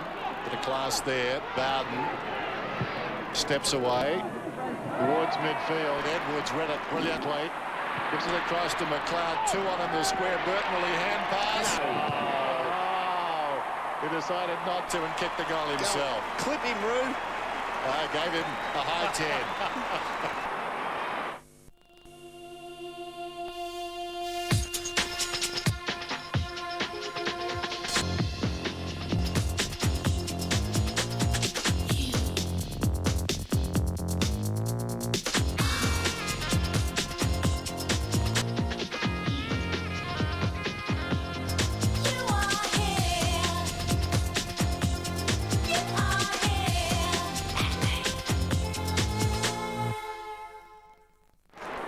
Brett Burton and Mark Rashido did live together a few years ago for a while, and they are good friends. That would have been chalked up on the fridge. They don't live together anymore. Burst got it from Minson toward half forward. Tawney, almost a half volley, just as good. Got the possession anyway. Knights to Doughty. Over the top to Riley. This is looking good again. Riley might bounce all the way to 50. Sends it long, goal square. Burton wanted the big fly, didn't get a chance. And it was stumped through by Robert Murphy. It was well played by the Doggies defender. Just took Burton's line out. There's Murphy. Brad Murphy. Looks back towards the middle. Just one goal since halftime. Cross dropped the mark. Showed some courage to go after it. This is Farron Ray. One bounce. Needs to bounce it again in a fair way. Little chip inside the 50. That's too easy. Well, you cannot. When somebody's coming forward like that, if you're running back that way, the lead has to come at the ball carrier. Bassett got it from Rutten, who took the mark. Van Berlo growing in stature to Henschel. And so, I think Neil Craig will be delighted. McLeod takes a fine mark. Only one goal in the second half for the Dogs. This will be their lowest score in their last 23 meetings on all grounds against Adelaide. Goes for the spiral, does Rashudo. Down towards full forward, just knocked away belligerently by Harris. Perry goes after it, keeps it alive, but it's taken by Bowden, who pops it out of bounds on the bounce. So I think the luster surrounding the coach, Neil Craig, will continue to grow. Now we've got a call against the Bulldogs for a throw down there. Now that's hard to do. Carrying a couple of saddlebags there, McLeod, as he moved away. No one's ever done that before, have they? To tell you what, I don't know if Ian Perry's ever kicked one from his pocket either. We're down to 45 seconds now. This is tough from this pocket for this man. It's tough from the goal square for this man. Tell you what! Oh, just missed. Just missed. So Adelaide increased their lead. 23 goals, 25 now for the season for Ian Perry. 89 goals, 77 for his career. Oh, not another one. Harris has turned it over. Thompson. Chip kick not so good. Murphy, Robert through traffic. They might get out of this. Wobbly kick is good. Hargrave, well, he half played on. And he's held up on defensive 50. Has a little wander. Chips it to Griffin. He thought about playing on. Took a netball step and is sent back. Chips it over the top. Tawney cuts it off. Knocks it down to Murphy. And that ends the pain for the Dogs. But ends another very entertaining afternoon for Adelaide Crows, fans and coaches and players alike. They have, well, not penciled in, because I think it might be in ink right now, second spot on the AFL ladder. There's a little bit of footy to be played yet, but Adelaide Crows, you would think, have a booking for September. Greatest losing margin against Adelaide for the Bulldogs this afternoon. The previous biggest was 68. 1998, 74 this afternoon. Their lowest score, I mentioned before, 6-10-46, round 11 of 95. We're talking about AFL now, so it has been a terrible day, a dark day for the Western Bulldogs, who kicked one goal after halftime at about the 14-minute mark of the third term. And of course, in that time, we saw 9 goals kicked by Adelaide. 74-point margin in favour of the Adelaide Crows. That is a concern. Simon Goodwin played very little part in this win. Hopefully his injury is not going to be that of a lasting nature, and he can get back out on the track, out on the paddock very soon. Neil Craig would be happy with that last quarter. Paul Hamilton, camera right, just sneaking out of view, the ex-Bomber player, his assistant coach. Jason McCartney, of course. Jason McCartney's going to play the hand of pumping up the tyres of a backman again. Who have you got, mate? Yeah, Dermy, no problems. I've got Ben Rutten here. Ben, another solid performance across the board by all players. Yeah, no, it was good today. We, we made a big focus on making amends for our game against the Bulldogs earlier on the year, and obviously to finish off the last quarter the way we did, it's really pleasing. And you've played every minute of all games this year. Where's your improvement come from? Well, I suppose just being given a lot of opportunity from Neil Craig, and getting a lot of help back there from all the boys. But I'm really enjoying my footy at the moment, and I just hope we can keep on winning. And the Kangaroos next week, another big challenge. Your game clear in second spot. Yeah, it'll be a big challenge. It's another away game for us, and we're really priding ourselves on playing well away. So it'll be another big test for us. Congratulations, mate. Well done. Thanks, mate. You're as impressed with the depth of his That tonsils was a voice. That was like football. Like Pee Wee from the Deltas, wasn't it? Well, that was down there. They breed them down here in South Australia. Stephen Kernahan, of course, still holds the depth record. Next 4 games for the Adelaide Crows take on the Kangaroos. Sydney Swans at home, Demons at home, and the Power at home. So got a reasonable run coming back as well. One thing I'd say about Ben Rutten is that as a young man coming out of the Teal Cup, the under-17 Australian Carnival, he was a centre-half forward. Yeah. And he was always viewed, and perhaps rightly so, that he was too immobile with big, heavy, all due respect, backside, where he gets his power from, and his big, strong legs, that he didn't have enough flexibility in his motion, in his running, to play at centre-half forward.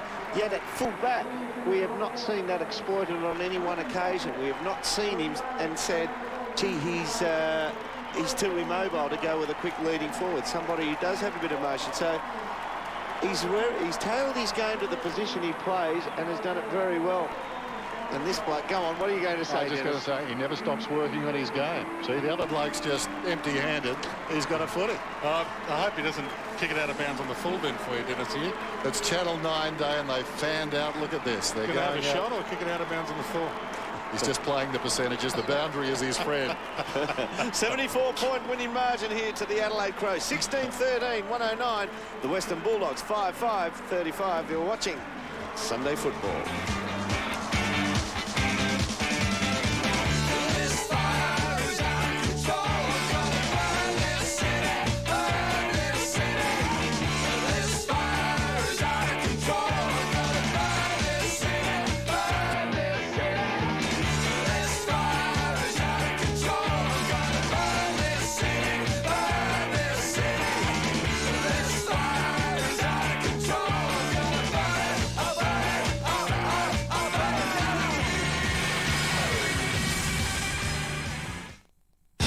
All-new episode. You're threatening me, King.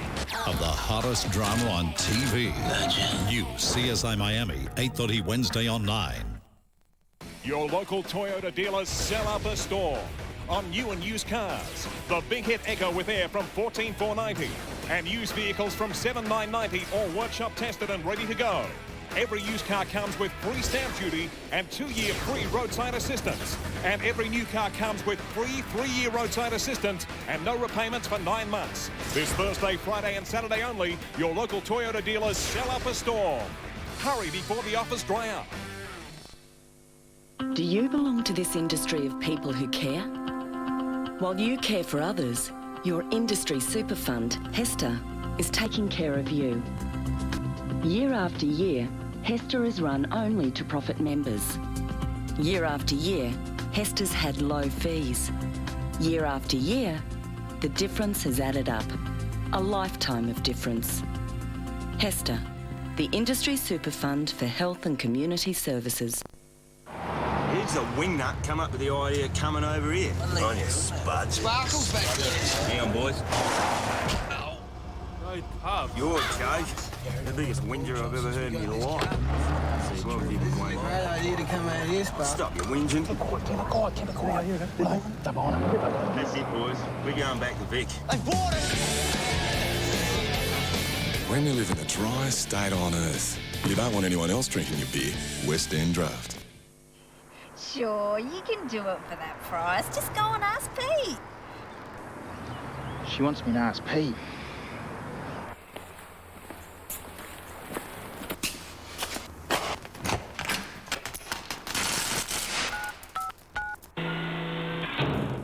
Pete, there's another customer wanting a deal. Yes, absolutely.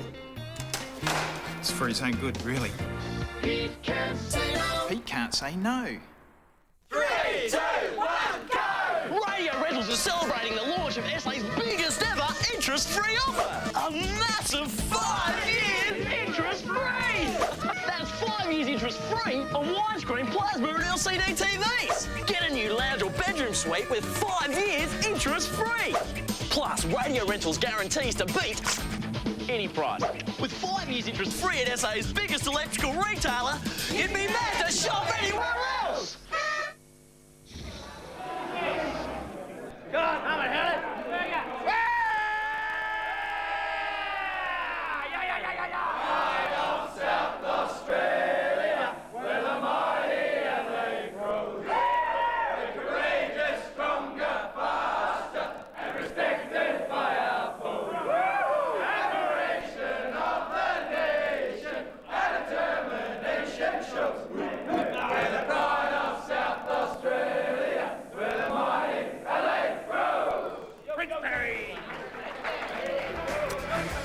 Today they were the mighty Adelaide Crows, once again a 74-point winning margin to the Crows. 16-13, 109 to the Western Bulldogs, 5-5-35.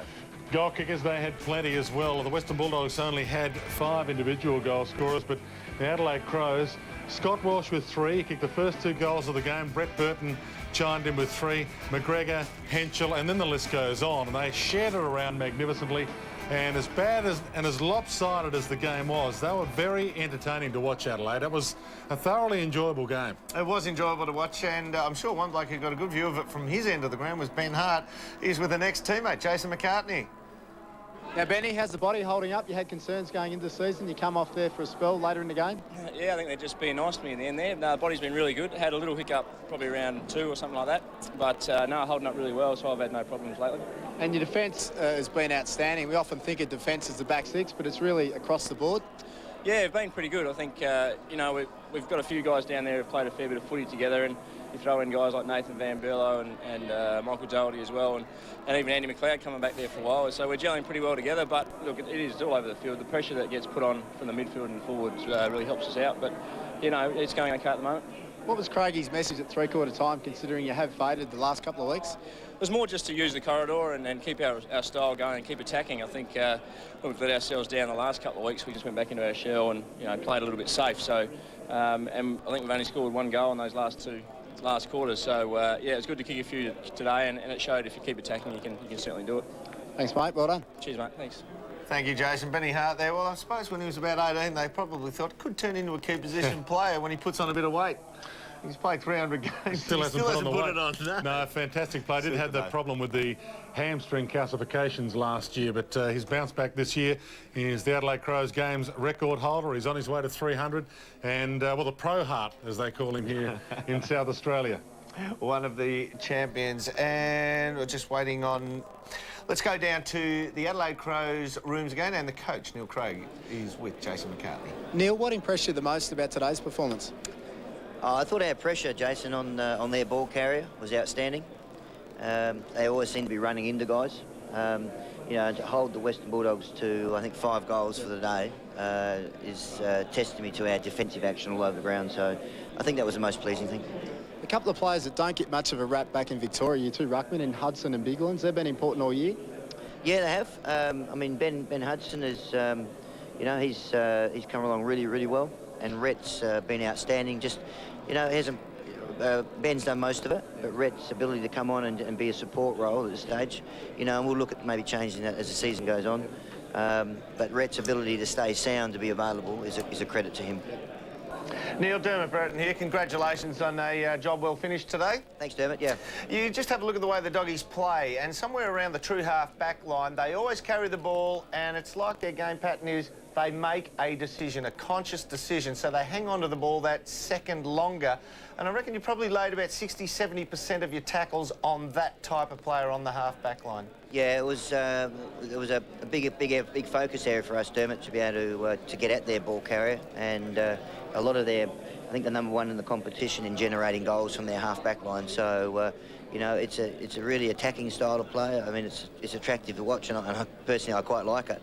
But I thought our ability to put the pressure on was outstanding. Just on that one, I must say that when you look at the stats over the last month as well, and you say it's an attractive style to watch, I noticed in the handballs, the kicks, the length of the kicks, you're probably over the last month, you're only one solitary stat difference to them. Similar type of game, you're playing it a lot better though. Yeah, we probably don't use as much running handball as the Western Bulldogs. We certainly we want to encourage quick movement. And we just got to be a bit careful that we don't become a too short kicking side. Yep. I think. And you've got a caring, sharing, multi-pronged forward line as well going at the moment, Neil. They do share it around, and there's not one person like a Tarrant, like a Favola, like a Lloyd that has to be the man to kick you 6 or 7 a week. Yeah, Dwayne. I mean that's important for us as well. To be able to do that. I mean, we're certainly basing our ability to score very much on the team structure and team play. And I guess, you know, you could argue that, you know, every side would like to have a Tarrant or a Treadray type player, whereas we tend to share the whole thing around a bit. you could also argue that makes us a bit more difficult to match up on because you're not quite sure who's going to kick the goals. So important for you, balance up forward too. Scotty Walsh leads at the ball carrier. Ken McGregor is capable of taking a flat-footed mark above his head in contested situations. Yeah, Dermot. I mean, McGregor's been able to go into our forward line has just added another, just another dimension to it. His ability to take a contested mark, the one that just doesn't have to be perfect coming in, is really important at crucial stages, so he's been outstanding for us. No doubt about that. You've had a superb season so far. Let's hope it can continue on for the Adelaide Crows. Thanks for joining us, Neil. Thanks, fellas. Neil Craig there, the victorious coach. How did you vote, Dermot? Who did you give best? In fact, gee, good on you. Popular pick. He was superb. He always is. He was superb. Brett Burton, his fitness is fully back. He is running as hard as he ever has. Look, Cooney misses out. He was opposed to Rashudo for a lot of the match and was very good, but they played wide of each other. Rashudo was more damaging in the final wash-up and was the best player on ground. Nathan Bassett, well, he was superb in the back line. Dennis had his way. He twisted my arm. We slipped him in for some votes there. And I thought Nathan Eagleton, effort and ability to attract the footy was perhaps the Doggies' best player. Well, that's the way I've gone with the votes. We're going to be back to wrap up on the other side of the break at Amy Stadium on Sunday football. It was the Crows by 74 points.